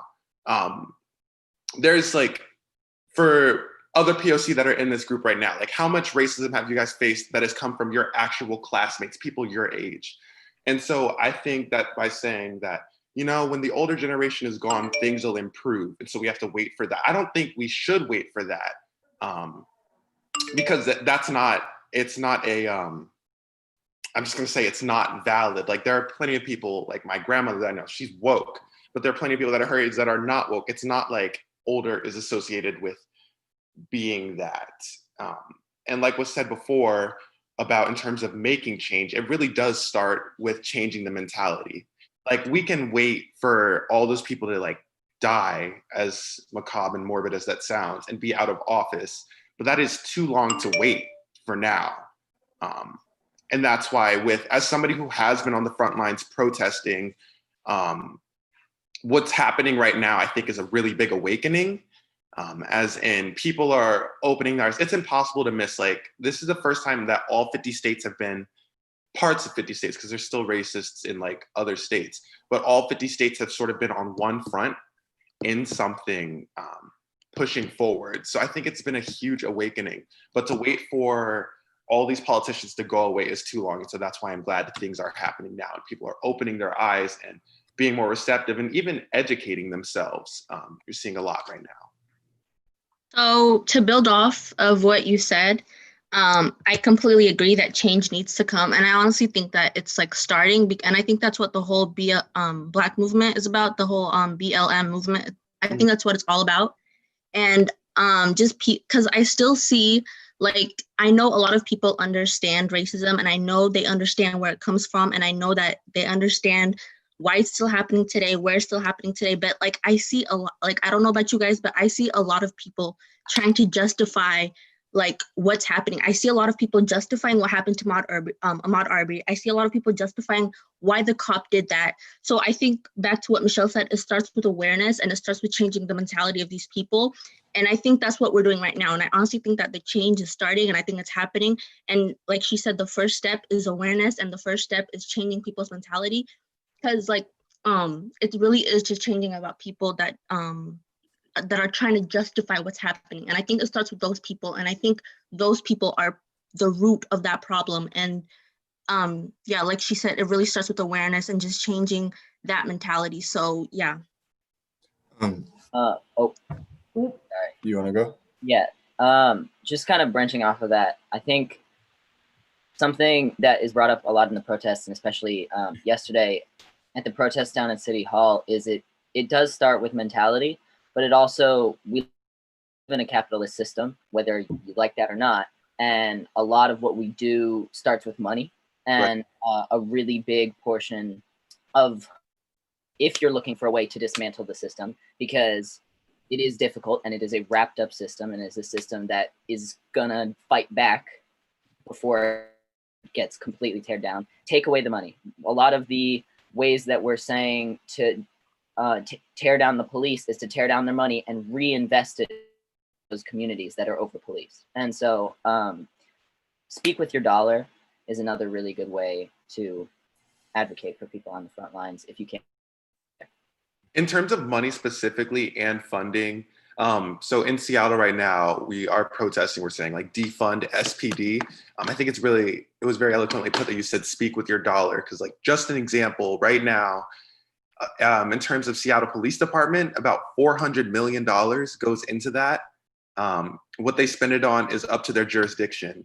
But the Seattle School District for the 2019-2020 year, I know we're already in 2020, but they reported that they would be at a $39 million deficit, and that they need a way to cover that. They'd have to make $39 million worth of cuts. And so I think also just recognizing the effectiveness, like if a local government institution, and not institution, organization, I'm just gonna call it police department, an organization, has shown not to be effective in what they were supposed to do. Not saying that I support cops because I don't, but and like noticing that they were put there to do a job, not saying that their job is valid or that they should be doing it, to notice that and then notice that they're not doing it effectively and money that they are using that isn't being used effectively can go somewhere else. I think calling that out and like you said, going with the dollar is very important. Yeah. Because there's so many other things like community and neighborhood development.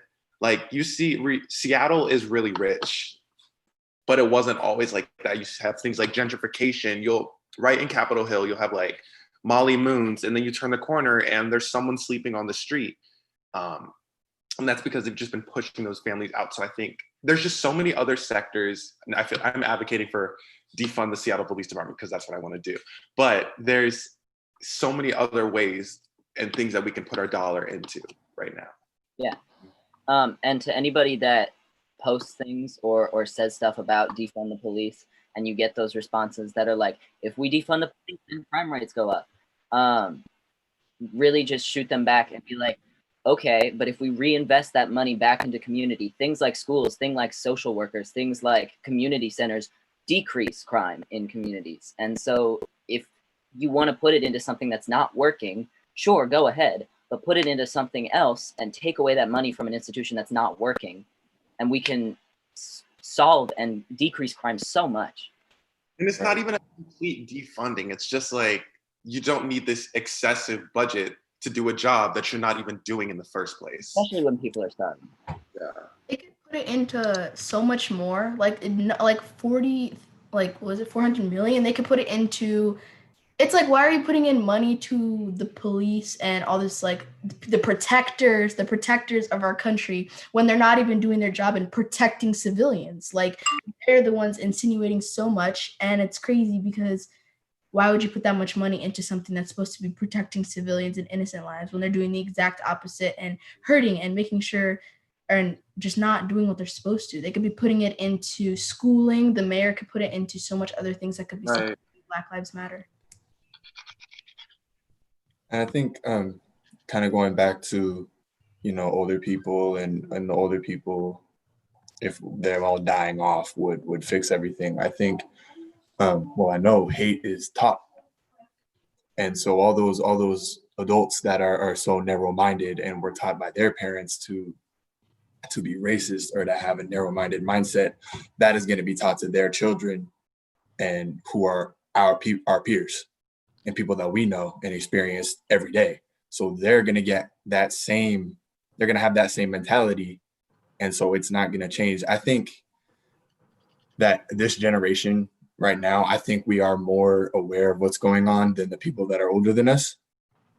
And I do think that we should definitely have more of a way, things like this, but on a bigger scale, to influence kids our age to be more open-minded, because I know there are parents that are teaching their kids racism and other things like that. Everybody is open to their own opinions and things like that. But I'm just gonna flat out say it's wrong. It's wrong. I'd be so confused sometimes. Like, why is it so hard to agree that racism is bad? I'm like, right. What is so difficult about it? And then my grandmother told me it's just so many people benefit from it, and that they want to keep that station in life, like to go down. Like when you think of like equity, it's not like, like equality is bringing someone up, or just like really evening the playing field more so. And like, it's just like that want and desire to stay where you are in that station in life. For many people, that's like that's the only reason why I could think of like why people would disagree with it. But like, I just think sometimes I'm like, why is it so bad to want everybody to be equal? And like, why do people disagree on that so much? Yeah, I think you make a super strong point. Like, I think you'd be hard pressed to find anyone, not anyone, but a whole bunch of someone that wouldn't agree with you that racism is wrong. The problem becomes when people can't separate themselves from the benefits of a racist system. So I have to agree that if I agree that racism is wrong, but racism contributes to the comfort of my life, right, therein is the problem. I'd rather not be comfortable. Okay, not being comfortable with something. I have to be so okay letting a comfort or a convenience or a privilege go because racism is wrong. And I don't think you're going to get very many people who are going to argue with you that racism isn't wrong. I think you're going to get people arguing about how much will they risk to say that racism is wrong. I think that is the rub. Right. Universal. Tie a few things together for a minute. Yep. So I think a big part of this, and this goes back to the conversation about color blindness, it goes back to the conversation about history. It's that there are certain aspects of racism that are really passive, right? It's not going to be enough for people not to treat other people differently. That's not going to be enough. Like, that's a start. That should be a baseline. But if you think about, we had a biracial president that identified as African-American in the White House, and a lot of people said we are a post-racial society, and it was an element of color blindness, right? Look, race doesn't matter anymore. Someone can succeed and attain the highest office in the land. But what do we see right after that, right? Not only do we see racist systems enduring, but we also see the rise of white supremacist ideas. So we're also naive to think that that very overt racism is gone. But as Sydney was saying, and Jerome, as I think you're saying, like there's a difference to actively respond, right? And this goes for all of you and all of your parents, that it's not enough just to teach people to treat each other well, but we have to understand how all the legacy of the systems of the last 400 years are working to reinforce the inequalities in our society that affect Black people and people of color. So it's an active approach to understand those and to work against those, not just to stop doing it. Right. 100%. Somebody asked earlier in the chat, have we not gotten any better since the 60s? Is America seriously not better? Has nothing gotten better since the 60s? I have a thought to that, but I want to put that question out there. Because you guys are talking about old people dying, and I'm not sure what age represents old, and I don't want to know. Don't tell me. But but have we not gotten any better since the 60s?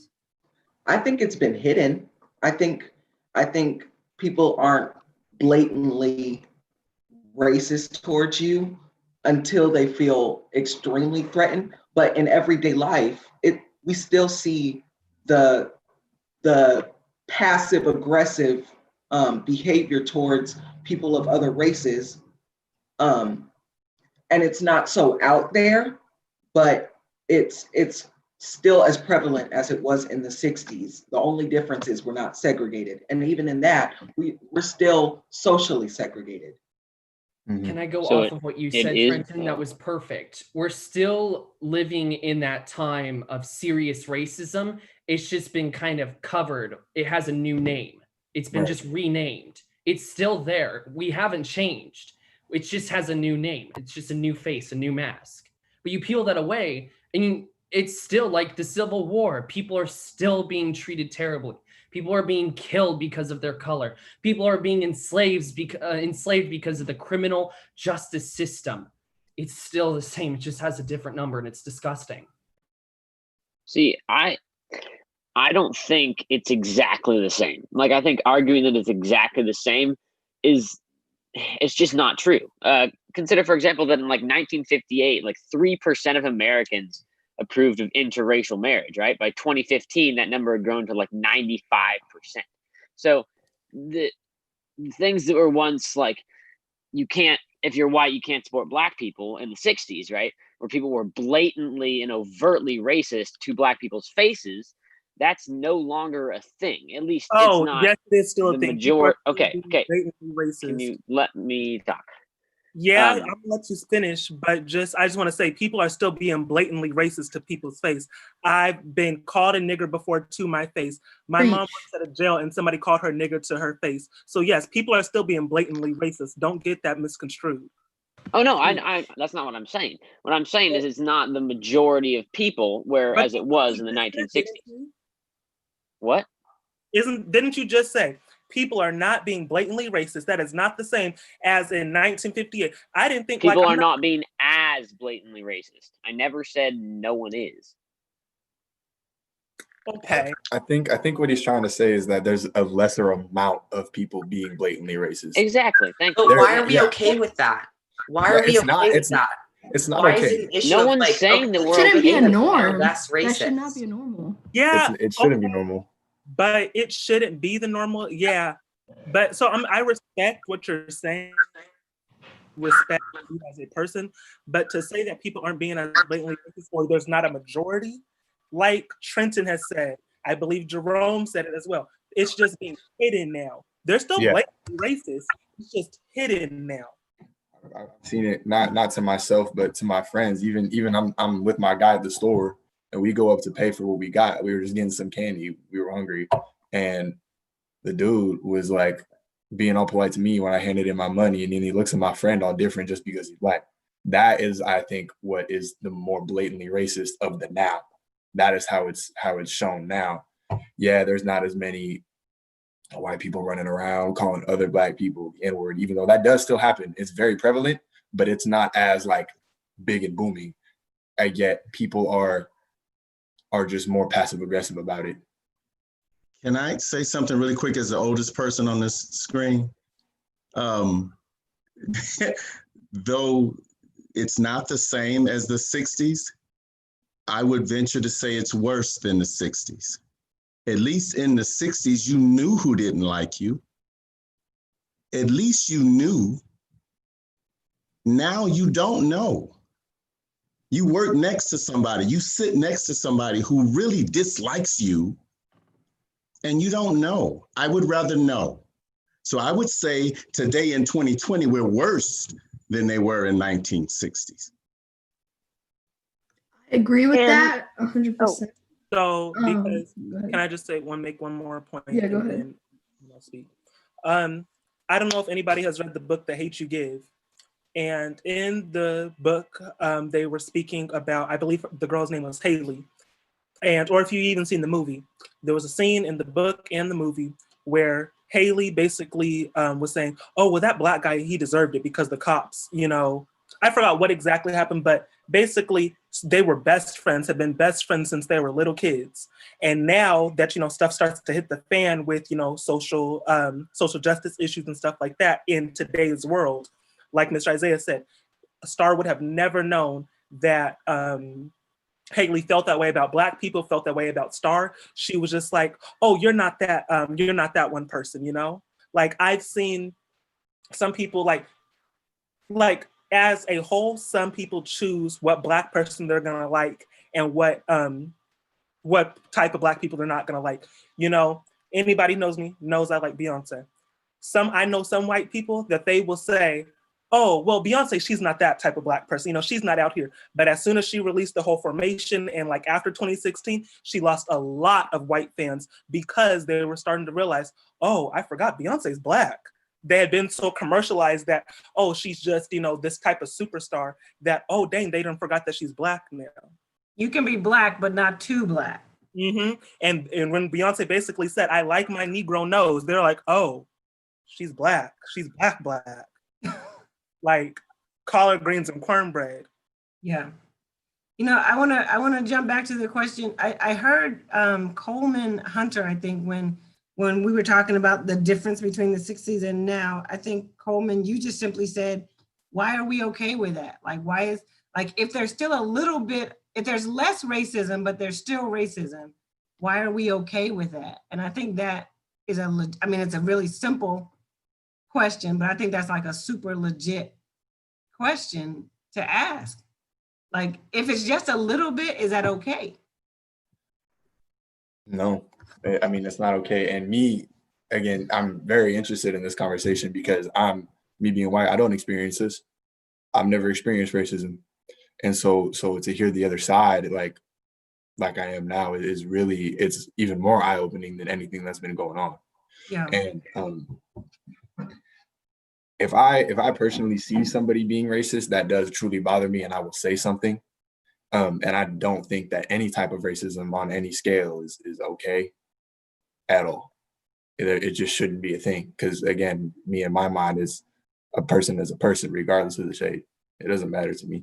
Mm-hmm. I want to ask the question again, and Coleman, I saw you unmute, so you can jump in here as soon as I finish this statement. I just want to ask ask the question or make the statement again. Two things can be true at the same time, you guys. We can be better than we were in the 60s, and we can still be pretty jacked up.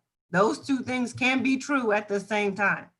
Coleman, I'm gonna let you talk. And I think Jessica Clipper also said in the chat she wanted to say something. Okay, I'll be real quick. I'm not good at public speaking or anything. But yeah, the reason that I said that is I guess because it infuriates me a lot and it makes me really upset when I see people justifying things and saying that things are okay when only a minimum amount of change has happened. Yeah, change has happened, and yeah, that's a really good thing. But just because change has happened doesn't mean that we've gotten to where we need to be. And so I think that being like, okay, well, it's a good thing. It's a good thing that change is being made, but that's not an excuse to say that our system and our society isn't blatantly racist. That racism is still there. And even if it has, and I don't, and please call me out if I'm saying things incorrectly. And even if some of that racism has gone away, that still isn't an excuse to be like, okay, well, it's a good thing now, because it still is not at all. Thank you. Thank you. It was more so not to play devil's advocate, because I don't like doing that. But I think it's like when just taking it outside of race, say if you're looking at where you were at this point last year and you look where you are now, are you satisfied with that? Or like, I mean, for me, I wouldn't be. There's like things that I'm looking towards. But am I going to look at where the progress I've made now? Yes. Am I saying I'm done making progress? No. Like, if you think about it, if you look at diversity, even in institutions, how many Black students, like, or people of color that have started to graduate, been accepted, going through these programs, how it has increased, just for like one statistic, that it's awesome. But are we done? No. So I think the point that he was trying to make was like, has it improved? Or if it hasn't, has it changed? Yes, it has changed. But are we done now? Or at least how I interpreted that, are we done now? No. We still have a lot of work to do. But am I going to look at what happened before and look at where we are now? Yes. And am I going to see that change? Yes. But we're not done. Yeah, you can look at both times at the same time and say, this one thing is true and this is true, but we're not done. You can absolutely do that. Jessica. So I kind of want to backtrack because before we started the conversation and we were looking at the slides, I had saw something that kind of like, I can't remember if it said this or if it said can or can't, but it was, you can be racist to a white person. I don't know if it said that you can or can't. So I just want to ask a question. Is that actually possible? Can you actually be possible to, can you possibly be racist to a white person, or is it more prejudice?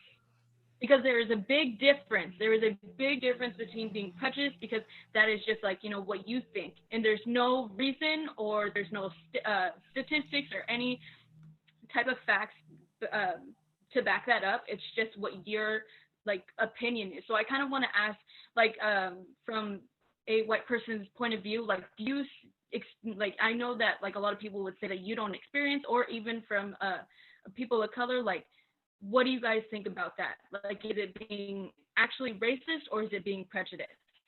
So what would you say, like, really anybody, what did you say racism is? Like, what would we call racism if we had to define it? I would say racism is prejudice plus power. I like whoever's just said that. When I did my research on like, can Black people be racist towards white people? I think to be racist towards someone, you have to have power over the other group, and you don't hold any power in a type of social construct. You can't be racist towards them. Specifically, like, because you said racist towards white people. Black people, we can't be racist towards white people, but I do think we can have preconceived notions, you know, kind of like we think all white people act this way, or all white people, or all, you know, kind of how some white people think all Black people act like this. We think all white people act that way, you know, and we don't really know what they've actually done or what they've been through. You get what I'm saying? But I don't think we can be racist towards them. It's like you said, it's being prejudiced. I 100% agree with that. I think we can be racist towards them when we're in that position of power. I think I haven't seen any instances where that's happened, but I know that when we get in those positions of power, I know that there are people out there who want to suppress white people. They want white people to be below us, just like white people want Black. I do think that we can be prejudiced. We have done things where we actually I've been racist towards someone because I've been in a group of Black people where we didn't want to be friends with the white person. We said, no, you don't get to be with us. You're white. We thought that way, and I've stopped thinking that way because that was a while ago. But I think when we have power over someone and they want to be accepted, that's when we we know they're vulnerable, and we can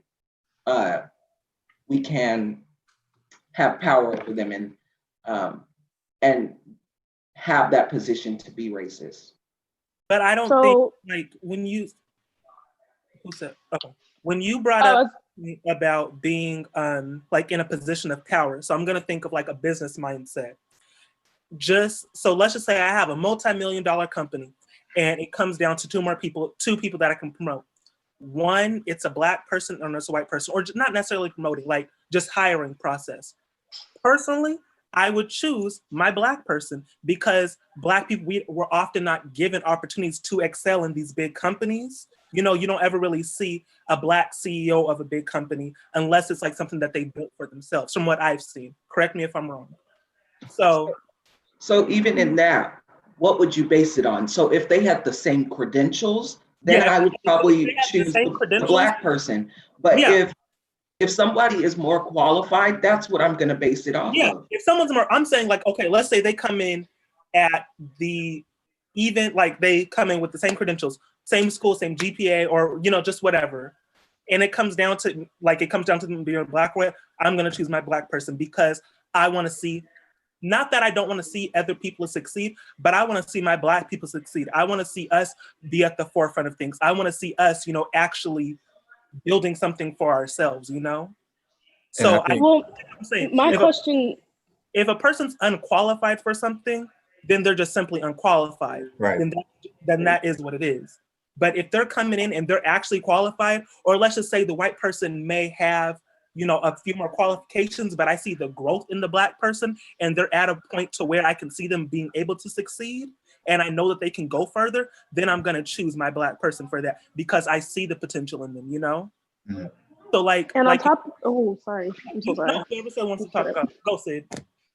Oh, I'm so sorry. But I really wanted to say to Trenton, first, when are Black people ever in that position of power? We're not only there in the position of power, but that's what I'm saying. That's what I'm trying to say. That's what I'm saying. We are never in power. We haven't been put in that position to do that. So therefore, we are not, period. Yeah. Right. If we are never put in that position, and we never will be, we cannot be racist to white people. And you were talking about in friend groups where it's like, oh, you're white, we don't want to be friends with you. Is that because we don't like them because they're white, or we don't like the power that whiteness has and we don't want to give that more power in our situation? It's not necessarily the fact that they are white. It is what white people and whiteness has done to us. Yeah. And it's us wanting to defend and protect against that in whatever way we can. And the only way we can do that is not being friends with white people, because we don't ever get a chance to fight against white people in any other way. Right. The Central Park instance like 2 weeks ago with Amy or whatever, that was a great example. He had power over her in that situation, and Amy, I think that's her name, Amy Cooper. Can you explain to me the entire? So she was with her dog and she was letting her dog free and all that stuff. Yeah. So in that situation, when he tried to take initiative to have her to stop her from doing those things because he knew what the rules were, she used her power to overpower his what he was trying to do. So even when we try to take initiative towards getting white people to do what is right, they still use that privilege that they have to overtake the whole operation that we just did, that we just tried to form. So that still doesn't disprove the point that Black No, people are I was never agreeing in with you. I was agreeing with you. No, I know.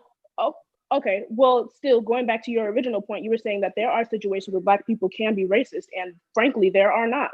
There just aren't. Racism is prejudice plus power, and we don't have power in that moment. Is not power. It is a momentary advantage that we almost never experience anyway. So that's not power. Power, to me anyway, power takes into account the entire system. And in that moment, it could have been an entire group of Black people. Sure, there's momentary advantage in that moment, physical advantage or whatever, but she still could have called the police and still could have been like, hello, these Black people are trying to kill me. And we all know where that would have went. So no, that power isn't even real. It's just a momentary surface level advantage. And a surface level advantage is not power. And Sydney, going off what you said, like, yes, you were right. That woman could have easily called the cops, and then it would have easily been like his word against hers, and there would have been, we all know that down road. Like, the criminal justice system is like set up against Black people. Like, we can't, Literally. like, like, I saw a tweet somewhere saying that a pedophile or rapist will almost get treated better than a Black person when they're in a court of crime. Like, it is insane how a Black person, just based on the color of one's skin, will get treated better. About the guy who shot up that school and killed up like a bunch of kids. Yeah, he got what? Well, how many? It was like apparently he got like not as much as like what he was supposed to or whatever. I remember reading about that, and it's just insane how like the whole criminal justice system is just set up against Black people, so you can't really oppress the oppressor. You know? Exactly. Be racist against someone who's had power over us for so long, and then we have that slim chance of a slight moment of power, and like I don't blame Black people for using it. Like if they really want to do it, like we're not asking for revenge. If we want to use that slight moment and take it and have power over this one white person, like I don't blame people for doing that 100%. Like if you really feel the need to do that, I don't, Layla, I don't Because think that's the only chance we get. Exactly. You'll and never it's get like, a Truly. chance. I don't To necessarily defend ourselves at least. Period. like you said. I don't think it's necessarily power though. I think it's more so Black people were just tired of seeing, like I'm gonna be honest, like in like grand scheme of things, white people sometimes get praised for mediocrity. I know in a common saying in a Black household is you got to work twice as hard to go It's see half where you are. what half Yes. to get what half the white people have. I'm gonna bring it up a personal experience. Last year, I went to go see a show with some friends of mine. We went to go see a show downtown. Saw their show. I was bored out of my mind, and I'm just like, and the crowd was just going crazy for them.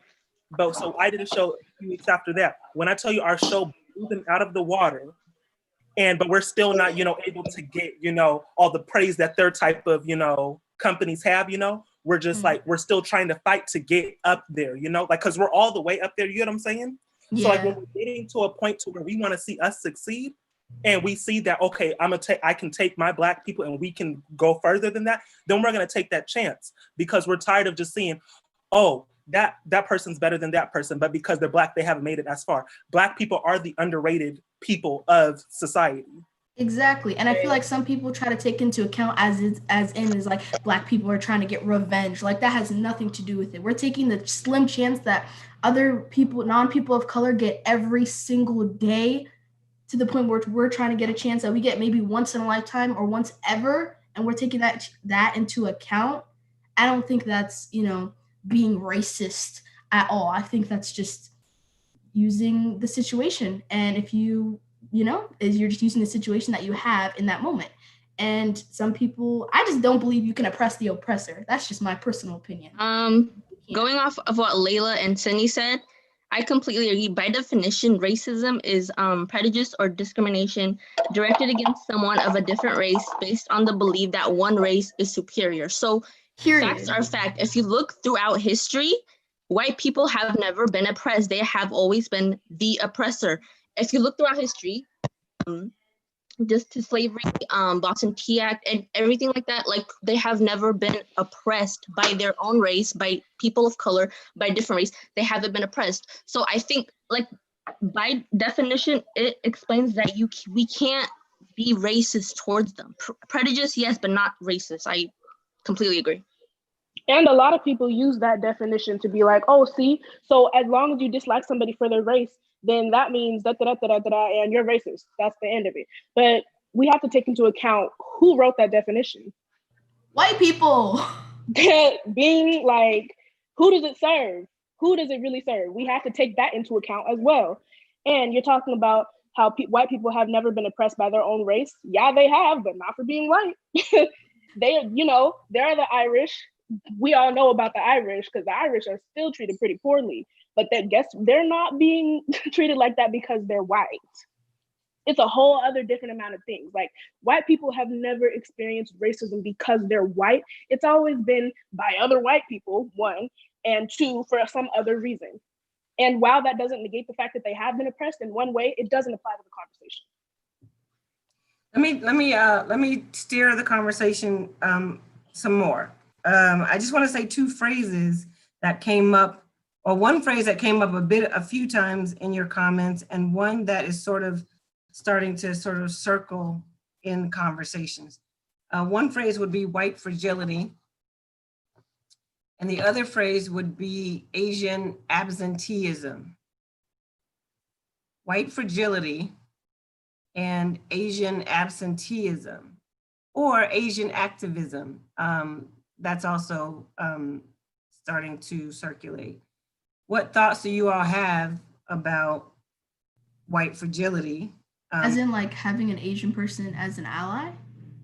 Yeah, like, can you define those two things? Yeah, I'm like kind of confused. Sure, and Luke, you can actually help me with the definitions too. Well, Asian absenteeism is this notion that generally speaking, I'm talking very generally speaking, the Asian community doesn't feel like this is their fight, that they don't feel like this is where they fit. They don't have anywhere to fit in this conversation.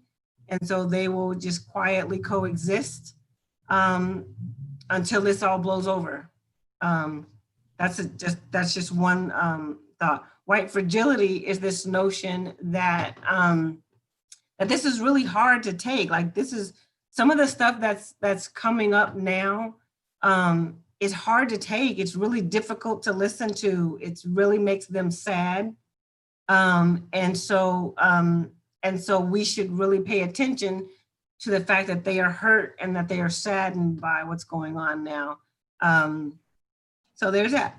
I think as a white person in the whole white fragility thing, I think this needed to be said a long time ago. This needed to be surfaced forever. This has always been an issue. And I think that, what I think is that these white people that are like trying to justify and or just take themselves out of the situation,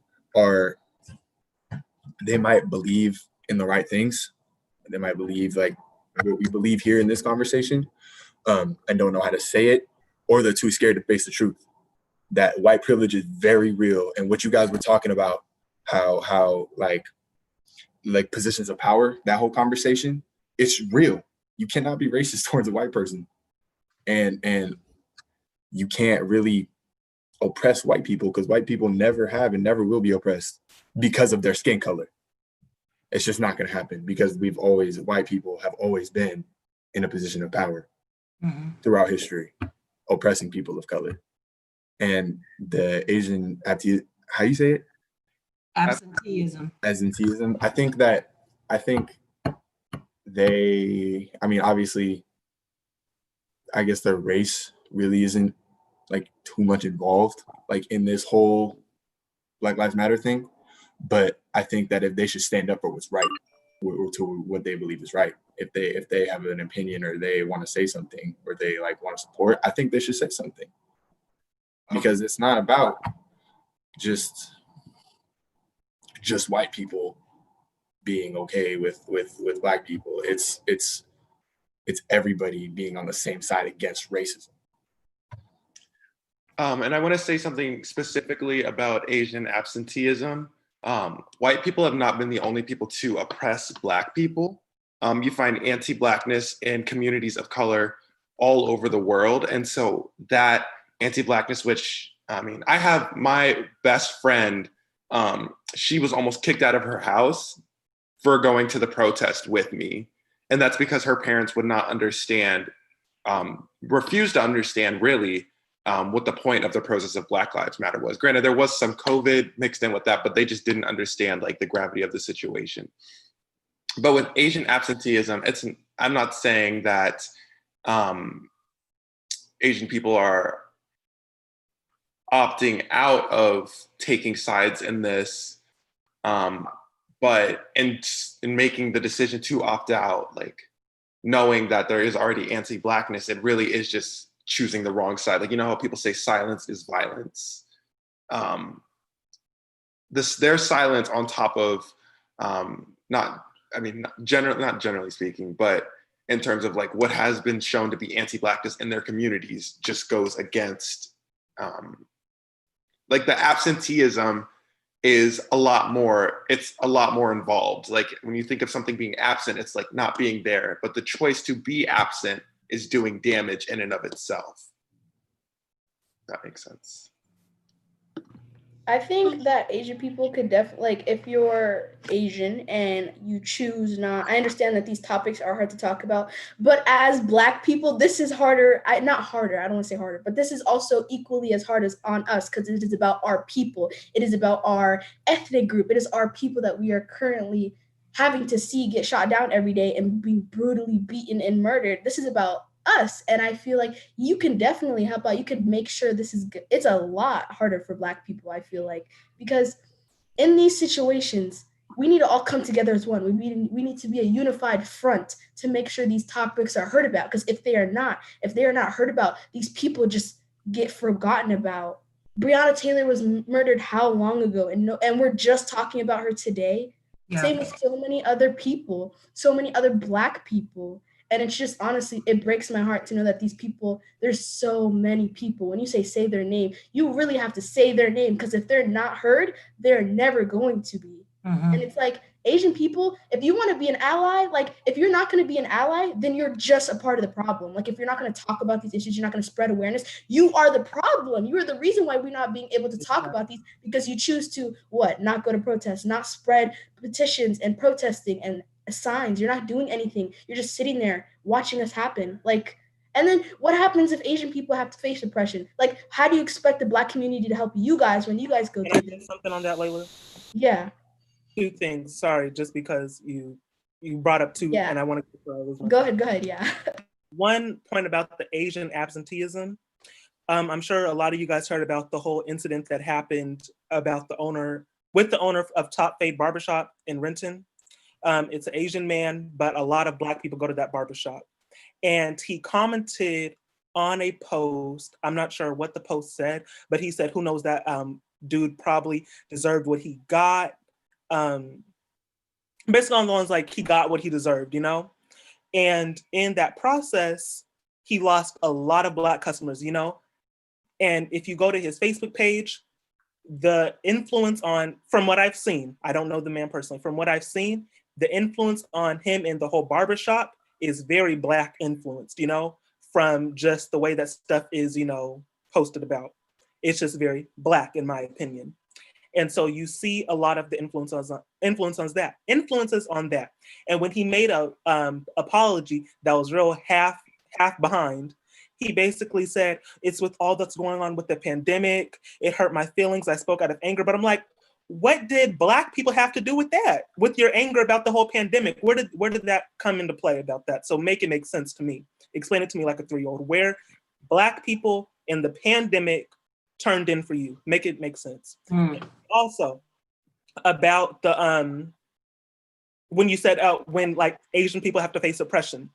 Black people, at least for a lot of my friends and a lot of people that I know, we were going hard about the xenophobia that we saw that Asians were facing when coronavirus first started, because a lot of people were being racist, saying that Asians brought it, or they were trying to be racist towards Asian people, or xenophobic towards Asian people because of the whole coronavirus. But then you see stuff in China that says Black people weren't allowed in their stores because they thought that Black people brought the coronavirus. So that's where it comes into like a whole, like, we try to be there for you, but when we need you to be there for us, one-sided, you're nowhere to be found.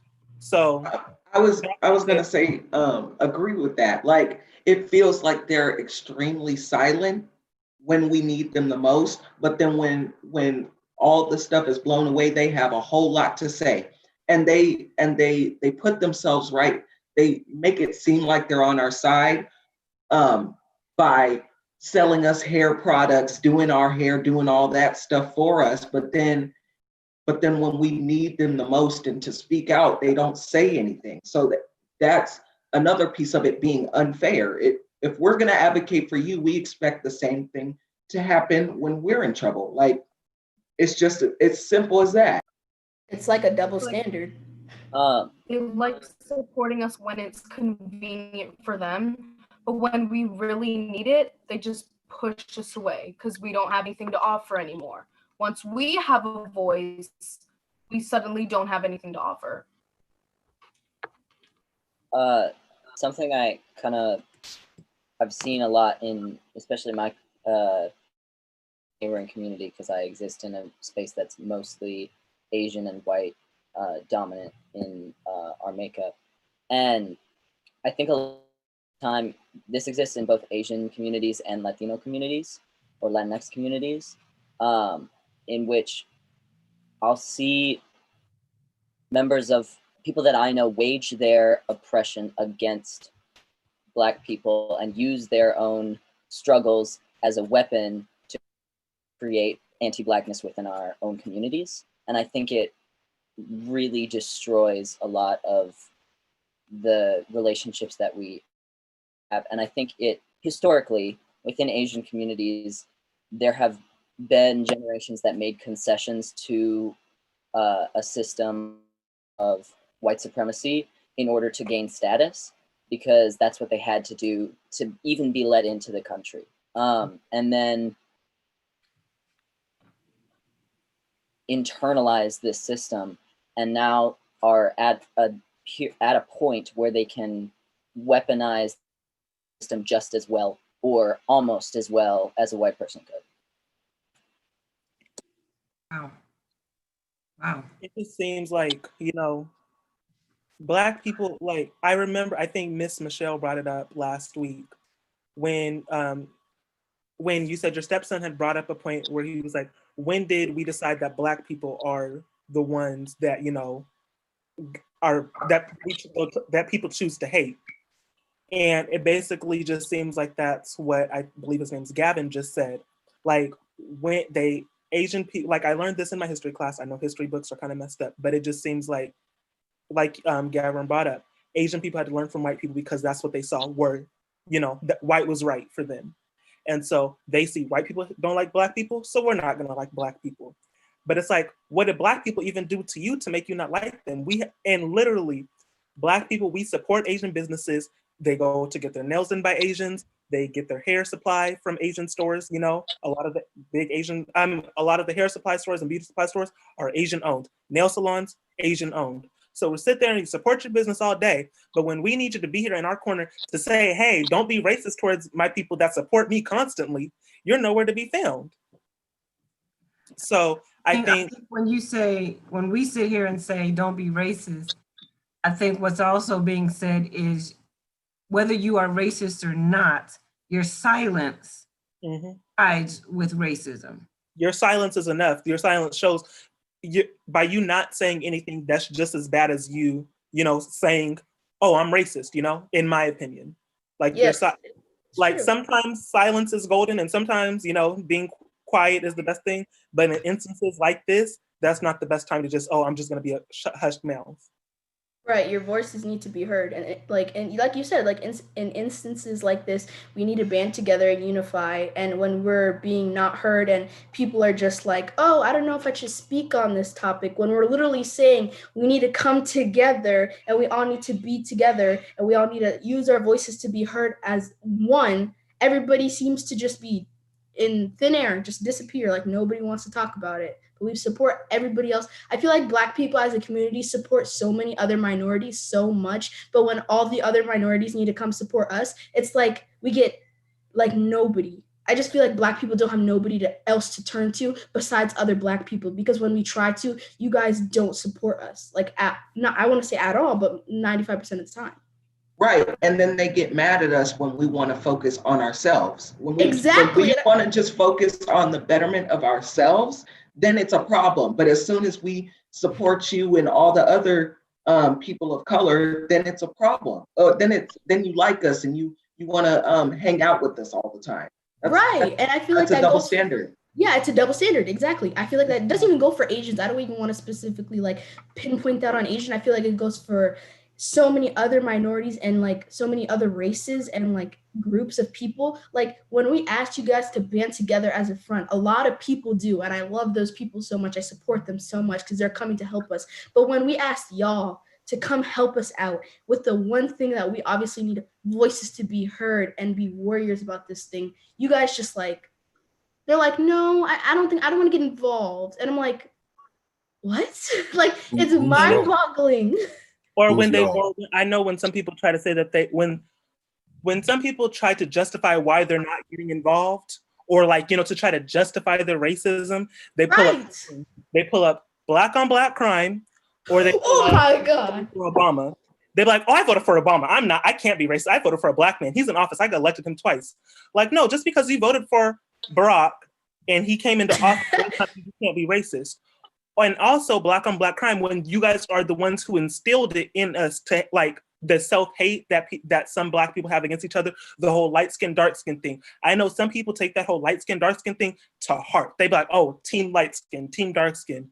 Like at the end of the day, we're all still black, We all bleed the same color. Like we are all human beings at the end of the day.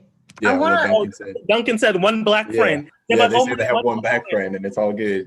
Exactly. I want to just challenge a little thing. I think, Layla, I think you just said it. You said when we ask you to support us, yeah. ...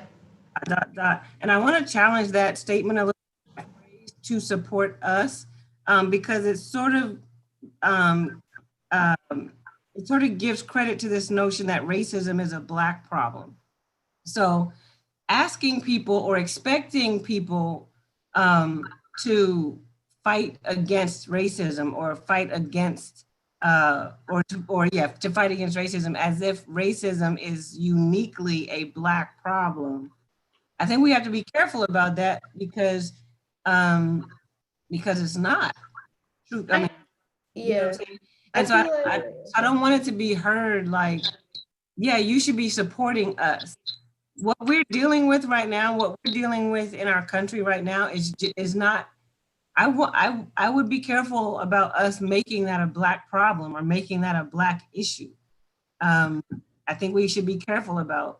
So to me, if I go to like one of my white friends or my Asian friends or my Latino friends or my Samoan friends or my Native American friends, if I go to any of my friends and I say, you should support us against racism, I don't think I'm helping my friend understand that racism is not my problem. Racism is our problem. Does that make sense what I'm saying? And so I think especially when white people say, I want to be in solidarity with my black brothers and sisters, or I want to stand up for black people. Like, I feel like you should stand up for yourself, not like stand up for yourself like you're the dominant or whatever, but you should stand up to say, I am part of a system that is racist, period, doesn't matter who, I am part of a system that is racist. And I think we do a disservice when we let people say, come support us, because again, it just perpetuates the notion that racism and injustice is a black people's problem that everybody should lean into. I think we got to be careful about that.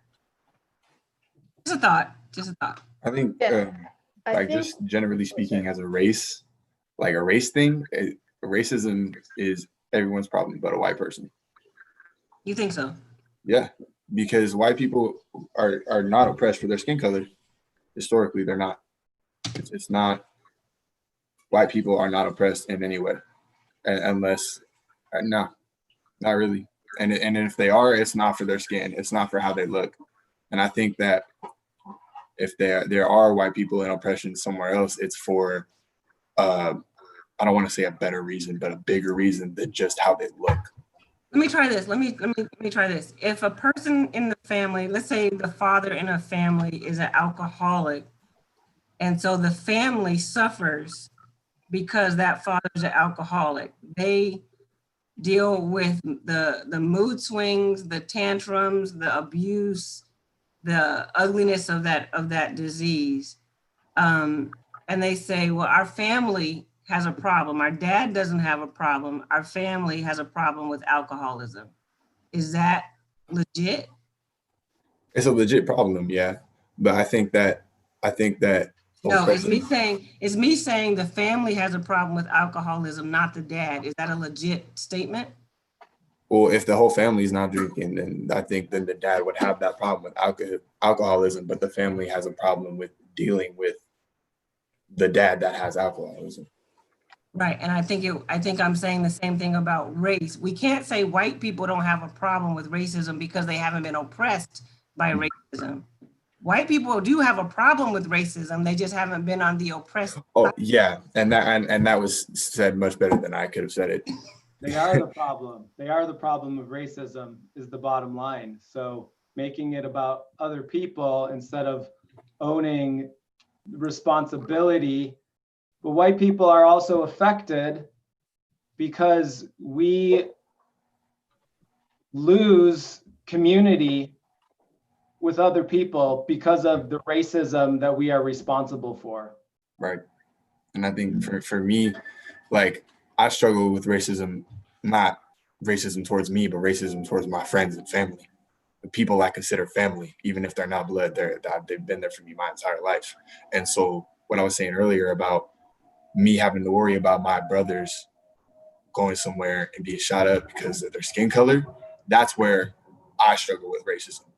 And I think even then though, it's still harder for a Black person though, because they're the ones worried for their lives. Because if one of No, my I think I think we get that. I think I just want us to be real careful not to dismiss that racism is a white people's problem. Racism is not a people of color problem. Racism is a white people problem. And I would even go as far to say what Professor Luke just said, it is a white people problem generated by white people. Mm-hmm. Could I say something really quick? Yep. As a white person, and with how destructive white people have been in the past, it's almost, kind of I don't know how to say this. It's like the future white people need to pick up those pieces and put them back and create a new society where everybody can be together, even though our past was so destructive. I don't know if that makes sense. Mhm. Because of the how destructive white people were in the past. As somebody now, it's important to pick up those pieces, put it together, and create somewhere where everybody can be together, and that we don't have to have this serious racism. Mhm. I don't think. Hold on a second. I want to go back to, I think Hannah put in the chat, she did a quote. She said, the ultimate measure of a man is not where he stands in moments of comfort and convenience, but where he stands at times of challenge and controversy. And I know, a lot of times we can sort of use Dr. King quotes because he has so many good ones, and we read them like they're fluffy words, but they're not. And I think what the quote that she's offering us to consider is a really seriously substantive quote, that where you stand in moments of comfort and convenience don't matter. Where you stand in moments of challenge and controversy absolutely do matter. And I think that has a lot to do with us talking just about white allyship, white fragility, Asian absenteeism or engagement. And so I just want to say that I just didn't want that quote to go unread or unnoticed. Hannah, did you want to say anything about that? Okay, Annabella. So let me just say it's 5:25. We're probably gonna shut things down maybe 5:40-ish. So just to give us a little bit of a timeline. I was gonna let parents in at this time. I don't care if people come in or not, but I don't particularly care to hear from grown-ups, because unless you have a grown-up that you want to let in, you can let them in, but I don't particularly care. So Annabella, you can go ahead. So I think like fragility is a way to take away the voices of Black people, because we're focusing on how it's affecting us and making us cry about the problems they faced for like hundreds of years, and it's just taking away like your voices. And that's all I have to say. She's right. I think that is essentially what white fragility is. That's exactly, there it is. Yes. Something I just kind of wanted to like rewrap something that I heard earlier, which was that like systems of oppression are really compartmentalized. And I think that feeds into like Asian absenteeism, and especially like the root of what you guys were talking about, like why do Asian people not show up for Black issues? And I think it feeds into the same reason why white people don't show up for Black issues or POC issues, and that's because they not only benefit from the system of white supremacy sometimes, but they also have the memory of struggling to get there.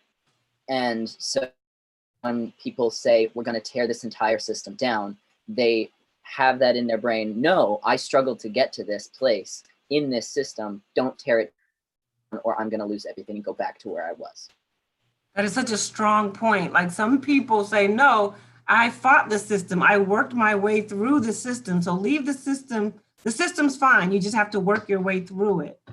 And there's a lot of problems with that way of thinking. Just because you worked your way through a system does not mean that it's not a bad system.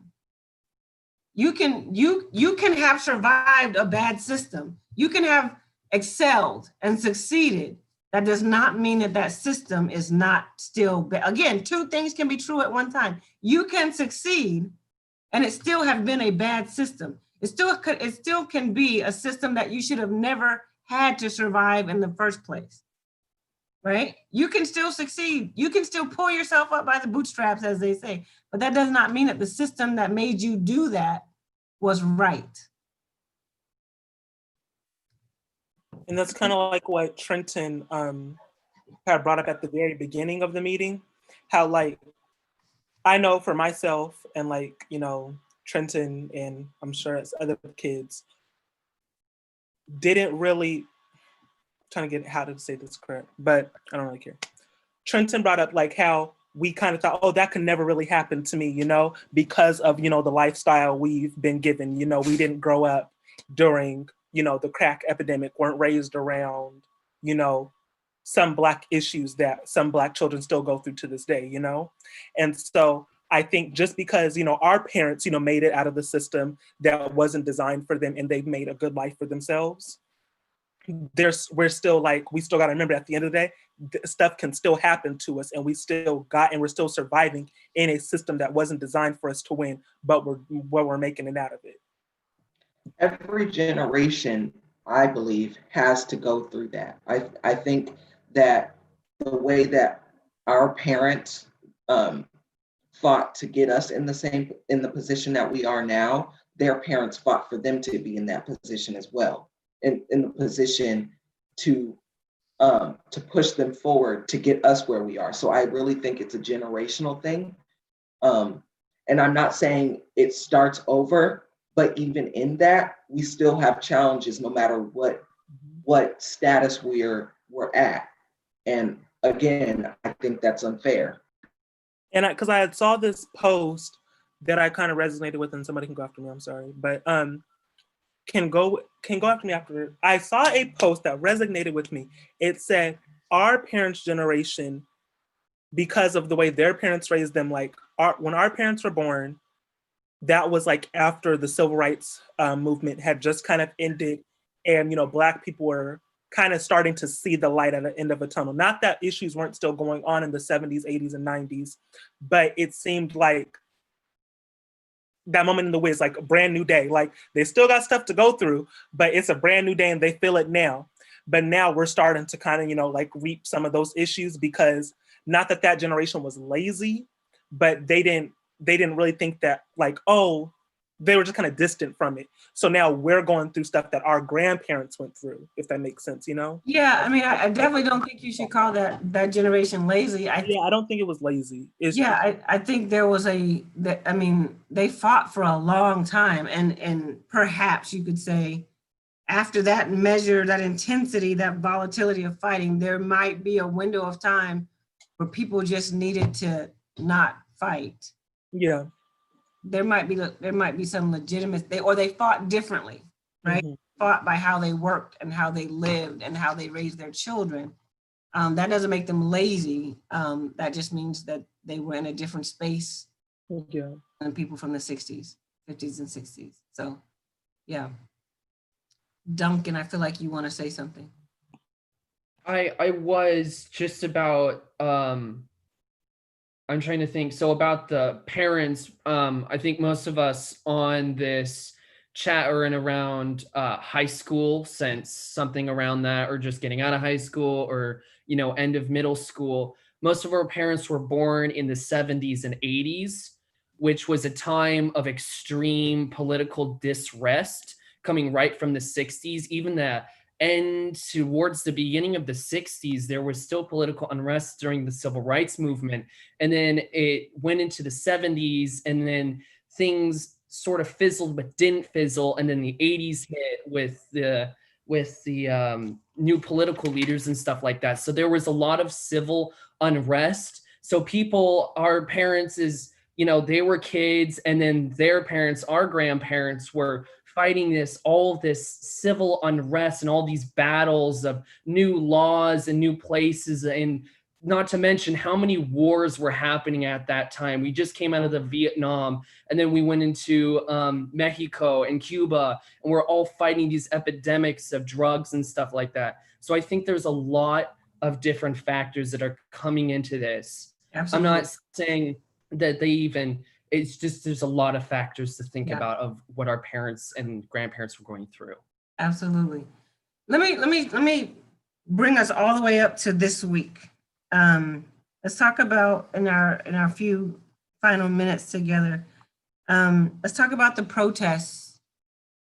And as we talk about the protests, we can talk about the protests and the riots if you want to talk about those two things together, or maybe you think those two things should not be discussed together. But whatever cities that you're in, what are some of your thoughts about the protests and or the riots? If you've participated in the protests or the riots, what has been your experience? What has been your, I would like to hear your thoughts about what we've been experiencing over the last week. So I haven't had the opportunity to attend one of these protests, mainly because like my guardian or my parent said no, because sometimes it's not safe. Mm-hmm. But there are protests that are good and they serve a message, and riots too. But there are some riots that are started by people that just want to go loot, which really pisses me off and I'm sure everybody else, because they're just taking away from the message of what people are really trying to say. It takes away from all that. And that's why people above us are calling us thugs or things like that. Mm-hmm. This is how I feel about it. Hey, Taylor. Hi. Okay, so I feel like the protests start off really good, but it's looters taking advantage of the protest. And then it just makes things worse. That's how I feel. I mean, it's wrong what they're doing because, they're taking away from small businesses and businesses in general. But at the same time, I feel like media coverage is only looking at the bad aspects of the protest and not really the good aspects of what people are really trying to do. And there's a lot of protesters who are out there trying to protect those small businesses. So it's really the looters taking advantage of the protest so they can do whatever they want to do. That's how I feel. I've been at the protest. I've been for about 4 days, and I went on Saturday downtown to Westlake. And the moment that the police decided to act was when everyone was on the ground on their hands and knees saying, "Don't shoot," and they tear gassed and flashbanged us. And then I got home and I watched the news, and the media was saying, protest gets violent in Seattle, and that it was all getting pinned on the protesters and not the officers. I mean, the officers showed up before most of the protesters did. They were in full riot gear. They had full weapons. They had gas masks on. They were prepared for people to be violent, and they were showing that as their face instead of allowing people to say what they need to say and just standing and listening. And I mean, I saw someone 2 feet away from me have the crap beaten out of them, pushed down to the ground. I had officers with their big guns in my face, like pushing me back. Every single act of violence I saw was police instigated. I did not see a single person go up to an officer and try and hit them or do anything. It was officers doing everything. And we were talking earlier in the chat about like social media. And I think the biggest thing that social media has done for this movement is show the true side of what's happening and not what the media is twisting it as. Because the media is not a reliable source. I just want to know why. Like why would cops do that? What is that helping? Who's that helping? Like, I'm Because curious. Go ahead. it doesn't help anybody. But the thing about a lot of cops is that they became cops so that they could bully other people without experiencing repercussions. That's just It's like, about it's you can literally see it a lot. yeah.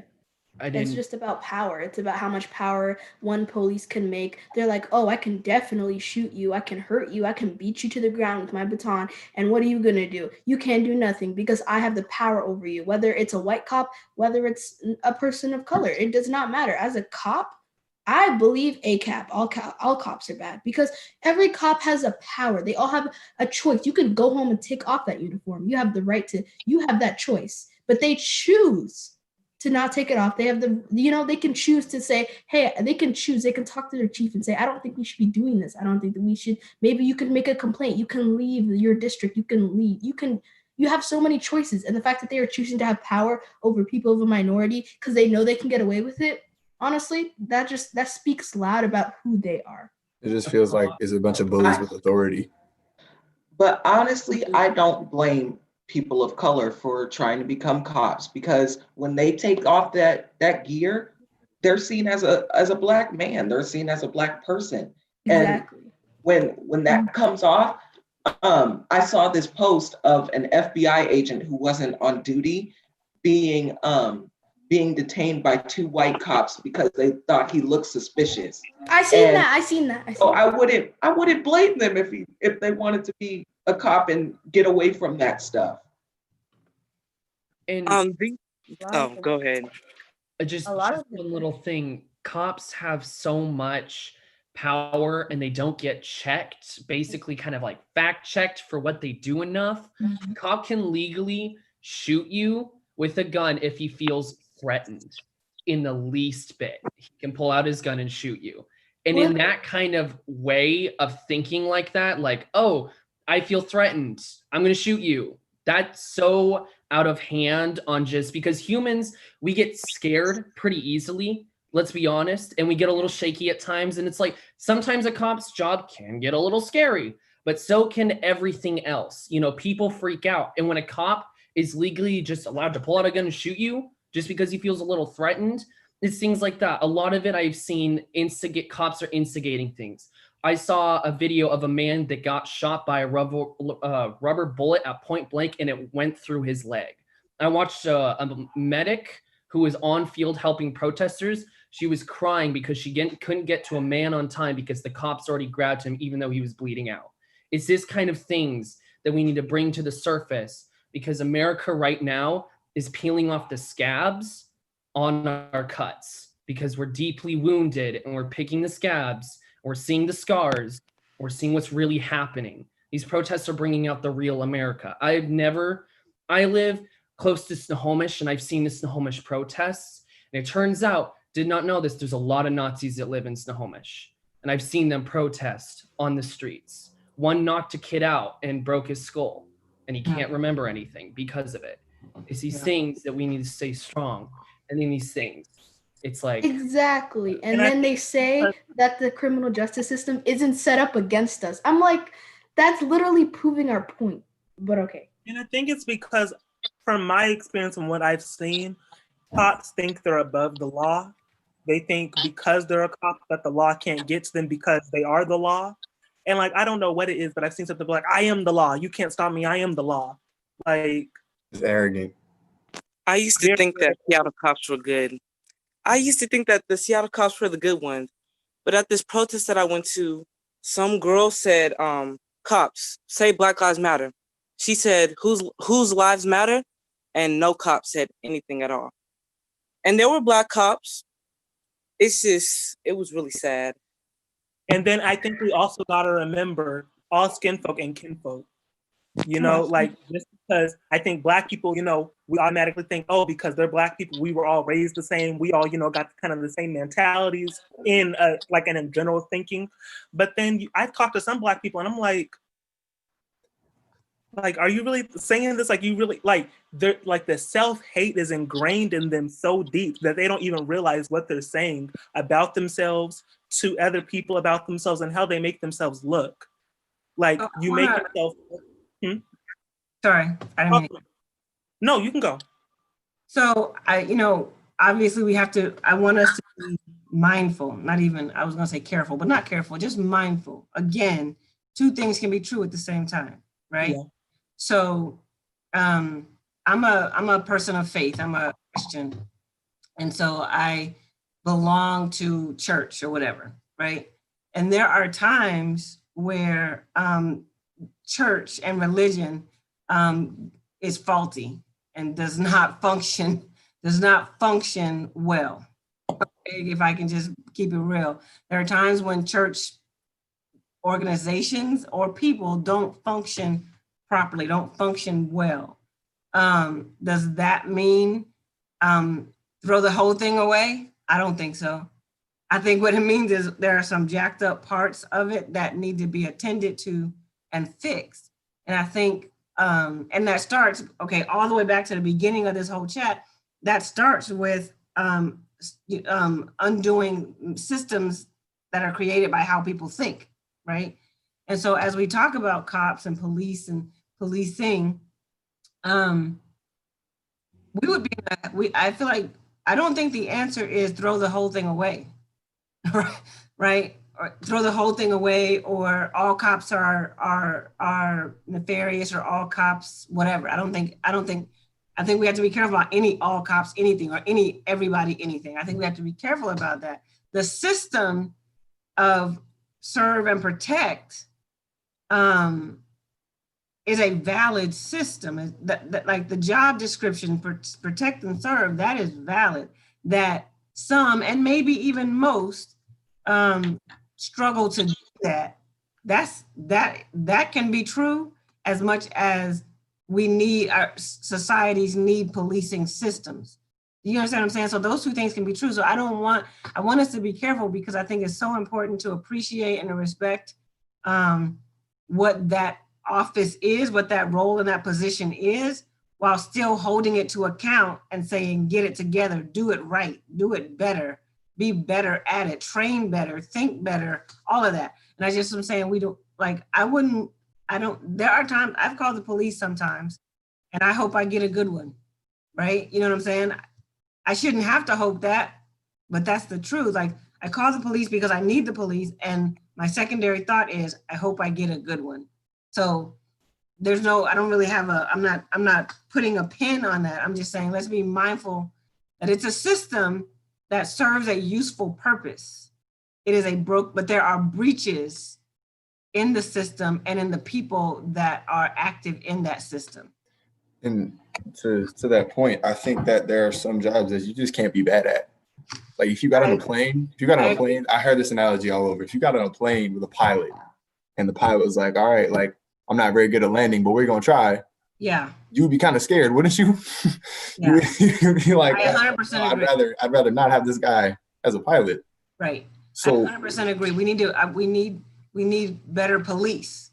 Yeah, we need. I think policing is like racism, like you're saying, Michelle. It's a system, right? So a lot of people's responses that you hear right now are a few bad apples, and I think there needs to be a recognition, as you all are saying, that it is a system of power.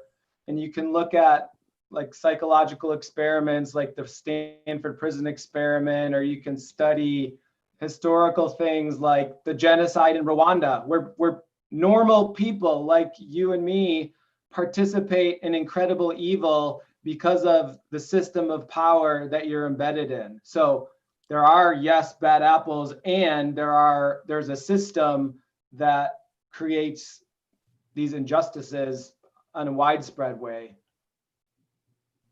Right. Who wants to be police though? Like at the end of the day, who wants to go out there, put on a uniform, and like there's so many like people that are against policing, so many people that know what's going on. Like obviously the police are losing a lot of cops right now, and like the National Guard has come in to Washington State, of course. So it's like, who wants to be a policeman? Like, what good person in their mind wants to go out and put on a uniform and go out there and control riots, and and seeing your fellow officers macing an 9-year-old girl, beating person till they're black and blue, like all this other stuff. Why would you want to be like, I don't understand people like, why, because there's so much going on. Why would you want to be a policeman or woman? I think you could say that about almost any profession, because I know people who are like, who would want to be a teacher? They have to deal with these kids all day and all this stuff. But I know people that want to actually do that. And I know people that actually want to help and protect and serve people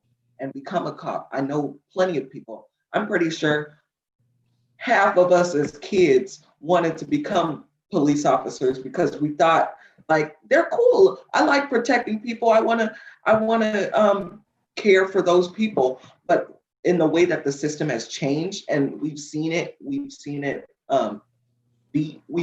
evil, then that's what starts to retract people from wanting to be a part. So I was saying, if we did a refresh and we had better training on human rights, and basic, not even basic, actually complex. We need complex ideas that they need to know before they can go into that field, because we need to treat police officers like we do treat pilots. We don't want mediocre pilots. We don't want people that are just reaching the bar. We want people who exceed in their and excel in their fields. Right. And I didn't mean it as like, who wants to be like in a bad way. I just meant like, who'd want to go on the front lines and being like, because I'm sure there are people that want to be cops, of course. I know at one point I even considered it being in the military, but I'm saying like, who'd want to go out there and face those allegations, whether if you're a person of color or not, the allegations of, this cop, and, there's cops kneeling,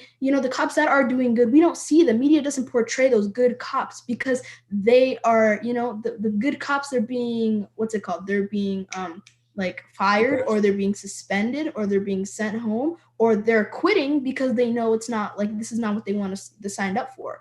And yes, but even in that should be the standard, though. They should want to. I was gonna say, this notion that we should sort of celebrate the good cops. Good cops should be the norm. That's right. We shouldn't have to have video coverage of bad cops that are doing what they should be doing. Yeah. They're just. That's like, some parents, they say, like, I know some parents don't give their kids allowance because why am I going to give you an allowance for something that you should want to do, like allowance for like good grades? You should want to have good grades. You should want to have, for your own self, right? For yourself. So why am I going to give you, like, we shouldn't be praising people to be a good cop. Like, don't you want to be a good cop? Don't you take the oath or whatever to protect and serve people? So why am I going to give you a gold medal and have you run a parade for you because you're doing your job?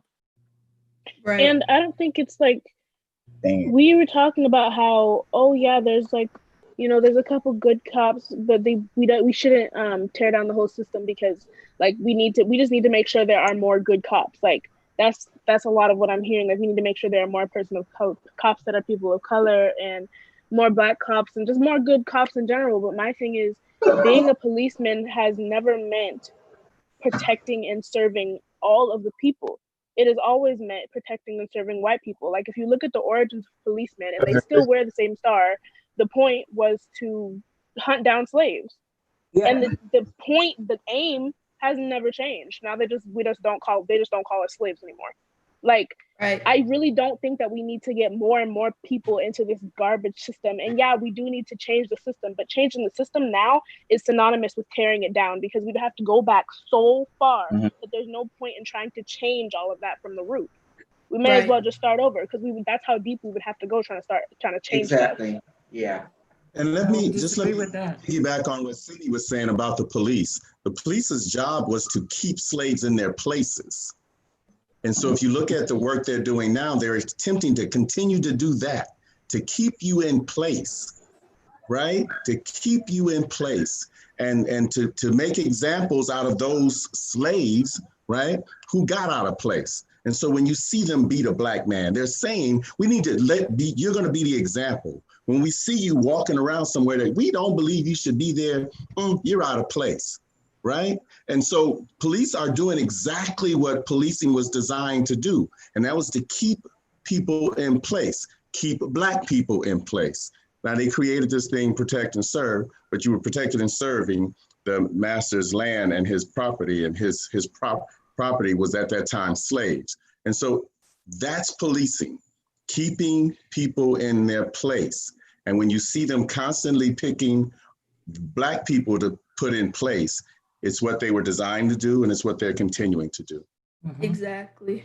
Exactly. Because like, as far as like the protests go, because you think like, I just feel, you see, I feel that if they were going to like bigger white neighborhoods, then I can just only imagine what was going on. Because if they would have went to Mercer Island or even went to the Central District, I feel like people would have ended up dead because they were tearing up a white town. Because I think the mayor got on the news and was like, I just don't even understand. This doesn't look like the downtown Seattle I grew up with. And I had respect for Jenny Durkin, but I'm like, you're talking about it doesn't look like the downtown Seattle you grew up with. Downtown Seattle hasn't looked the same in a really long time. Nothing looks the same anymore in Seattle because of the gentrification that we're dealing with right now to this day. So you want to cry and talk about nothing looks the same and this isn't the Seattle you grew up and loved. But I'm like, if things had been fixed a long time ago, then you would have been able to see your Seattle the beautiful. Yeah. Period. Yeah, that was a period. And I don't say that, but it took me a while to figure out what that meant on my Instagram, but I got it. Okay. It took me a minute. I was like, they're not doing it the right way, but I got it. Y'all, she about to write a song called Period. No. So listen, man, there's no sort of cookie cutter, put a bow on it way for us to finish this chat. As a matter of fact, I don't really think that we should look at this moment that I'm talking right now as the finishing of this chat. I really feel like you all that are here, this should really just be the beginning. Like this chat should have been is the beginning of what is a beginning. It should not be, this 553 should not be the end of a chat.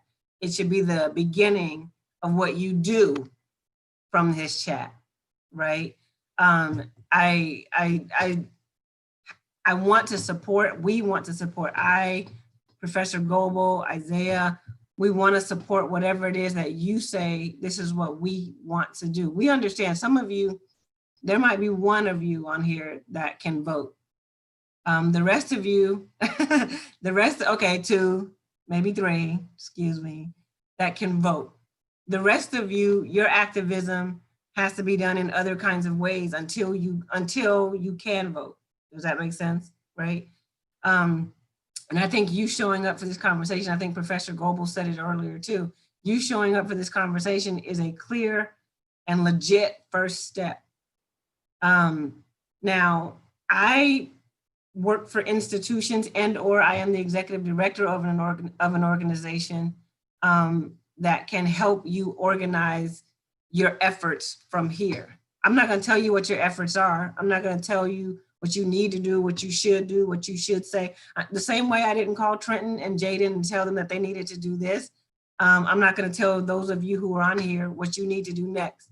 I'm just gonna say I work for 2 organizations that would support probably what you want to do next. And so if you want to organize in such a way where you talk to me and I figure out how to get you space and funding and whatever other kinds of resources that are necessary, I just want you to know that I'm here and capable of doing that. And I'm not just saying that so that I can say something fancy at the end of this chat. I really mean that.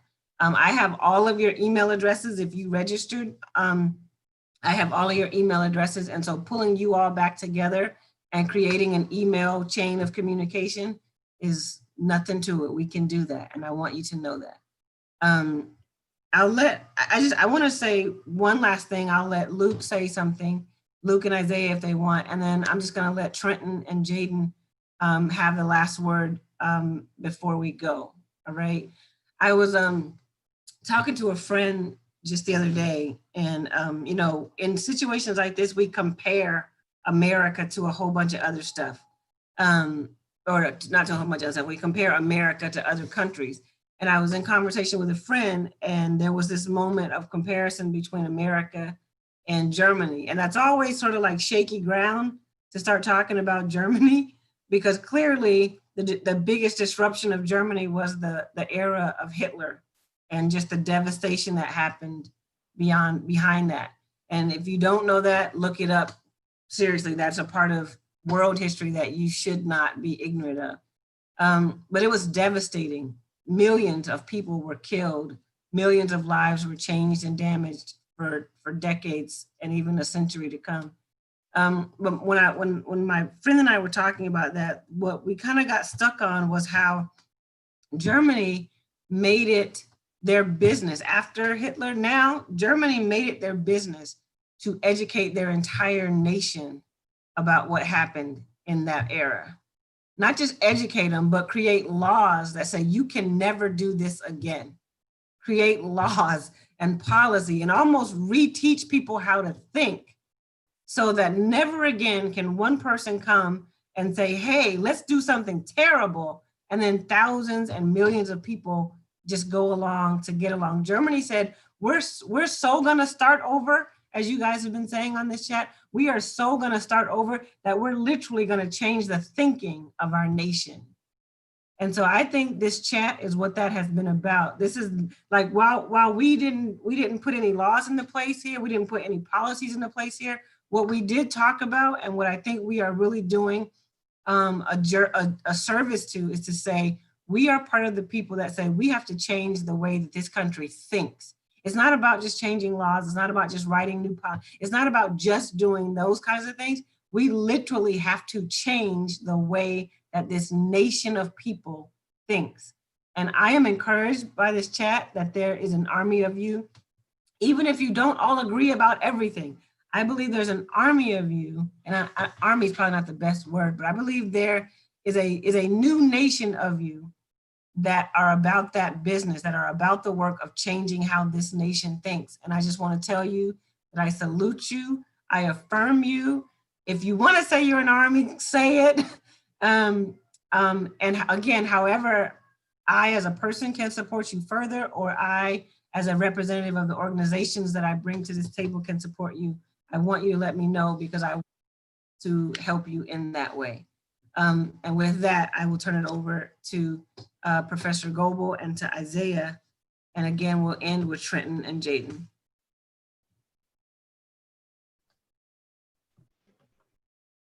I would just thank you all again. It's been an honor to be on with you, and everything I would have to say, I feel like someone in this chat has already brought up and offered. So y'all are on a great journey and have resources around you to speak to one another. I think especially for white folks on the call, I think it's good to recognize the sacredness of the gift of hearing other people's experiences with racism. I think one of the things for me over the last couple of weeks, even though I've been learning about this and studying it for a long time, is that there's still elements of white identity and community and culture that I have to wrestle with. And so I'd encourage you all to continue to take steps on that journey and figure out what your responsibility is. All right, so I want to share really, really quick that I think Michelle said you guys can call yourself an army. I'm going to suggest you guys call yourself a team of individuals. I pride myself on the team of individuals I surround myself with the organizations that I belong to. And so, matter of fact, our Teen Summer Musical team is called the Dream Team. So I suggest you guys get a team. And with that, you pay close attention to what role you play on the team, you know, and know that collectively, right? The things you do individually are for the collective. That's the team mentality. The things you do individually are for the collective. I'm going to say this and then I'll let the two young men finish. I woke up this morning and I asked myself a question. Have I been the best me I can be? Now I'm 56. I've never been to jail. I've never did drugs or alcohol of any kind. And I had to ask myself, and I feel like I'm pretty successful in the things that I've done, but have I been the best me? And I answered the question, no, because I've been spending all my life attempting to prove I'm just as good as someone else. So I never really realized, Isaiah, is that the best you can be? Or is that you just proved you can do that better than them? Right, and I say them meaning the world in which the structure is structured in that I have to prove I'm twice as good as you in this field in order for me to sit at the table. And so I've done that all my life. And now I'm saying, hey, have I been the best me? Because Black people are prone and raised to overcome, whereas white folks are prone and raised to overtake. Right. And if my goal is to overcome, I'm behind every step of the way. So I'm saying to you young people, I don't want you to get to my age to ask yourself, are you being the best you? So Sydney and Liam and all you guys, take the mask off. Be you wherever you are, in whatever position you sit. Be the real you so that people will know who you are. And then you will come to know who you are. Be the best you can be, not the best of somebody else's. Very well Okay, I just wanted to say before we finish and go off, thank you all for joining this call. I think it was a meeting that needed to be had.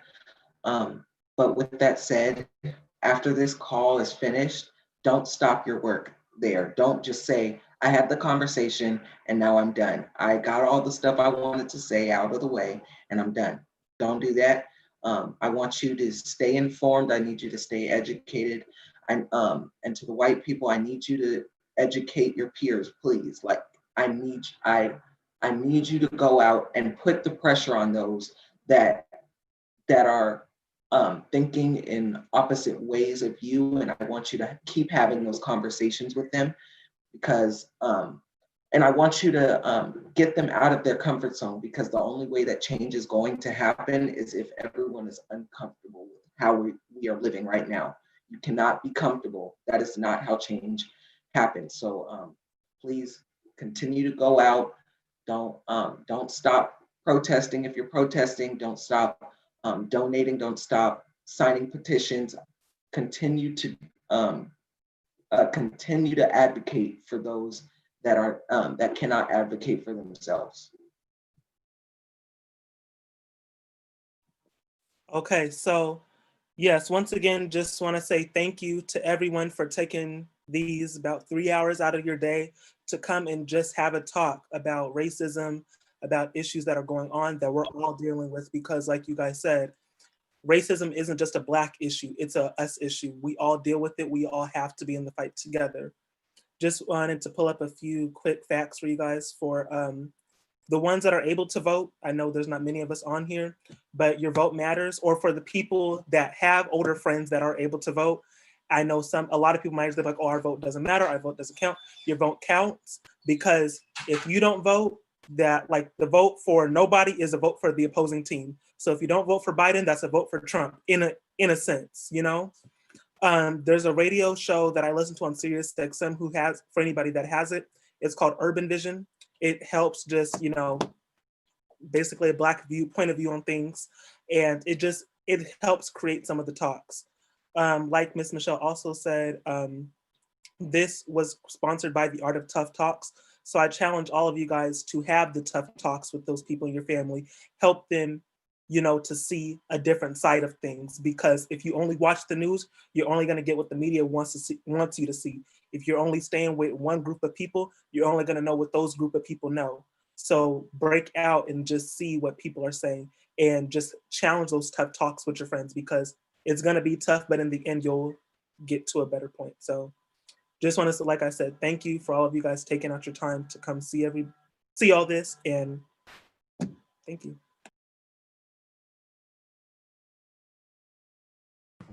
I just put in the chat, if you all want to meet without us grown-ups in the room and start to do your own organizing or anything like that, just seriously reach out to us, reach out to me, and we'll let you guys use our tools.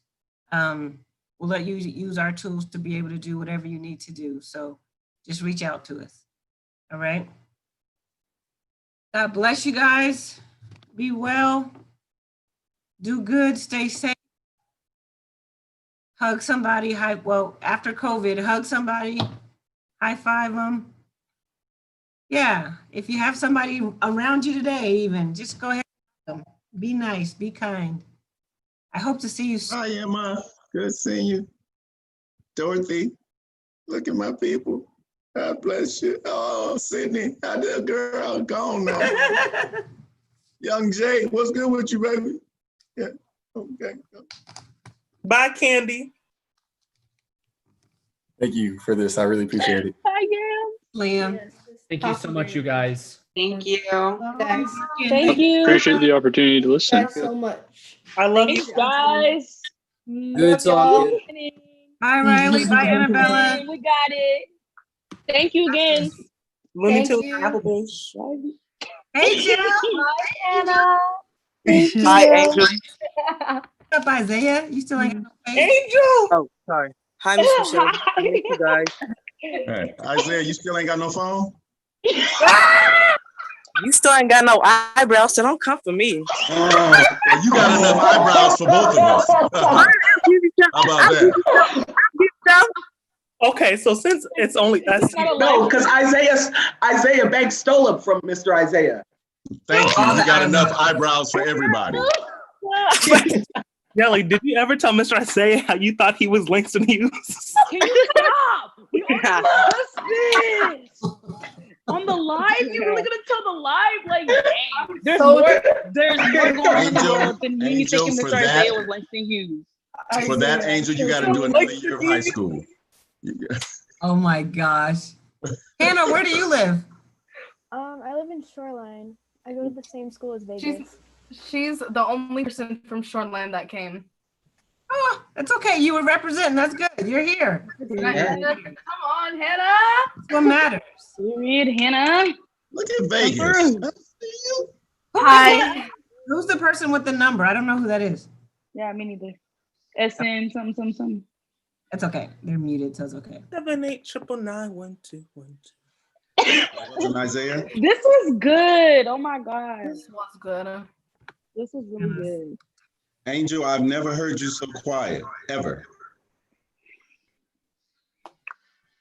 Which is kind of oxymoron to hear somebody be quiet. That's kind of a contradictory notion. That is very, very oxy, but it's very Angel. Well, this is time for other people to talk, so yeah. I'm really proud of you guys. Yeah. I'm really proud of you guys. Do you guys want to talk without us? Do you need us to leave the room or what? Oh no, I was just waiting. I know, Tristan, I was like, why'd you think I'm mute? Sit around. You know what I'm saying? There's always the people that are the last ones to leave. That's us. That's us, right? Literally. These were the last Angel, ones are to you leave on the the team East 7 Coast? years ago. Angel, are you on the East Coast? No, ma'am. No. No. Oh, you know what? I just realized this is still live streaming to. I said that. That's what I said when the Isaiahs were. I was like, we're on live. And then they tried to stress me about thinking he was listening to you. We're on live. So we should probably I'm so glad I didn't Team say Summer that. Musical for y'all. Behind the scenes. Like, we should go. bye, love you guys. I'm gonna end it, but Luke and Isaiah, can you come back on my meeting number just real quick after we hang up? Yeah. All right. Love y'all. Peace out, everybody. Love you. Peace. Bye. God bless. And God bless. We're supposed to be hearing that this summer. Bye, guys. Bye. How do I leave? Leave.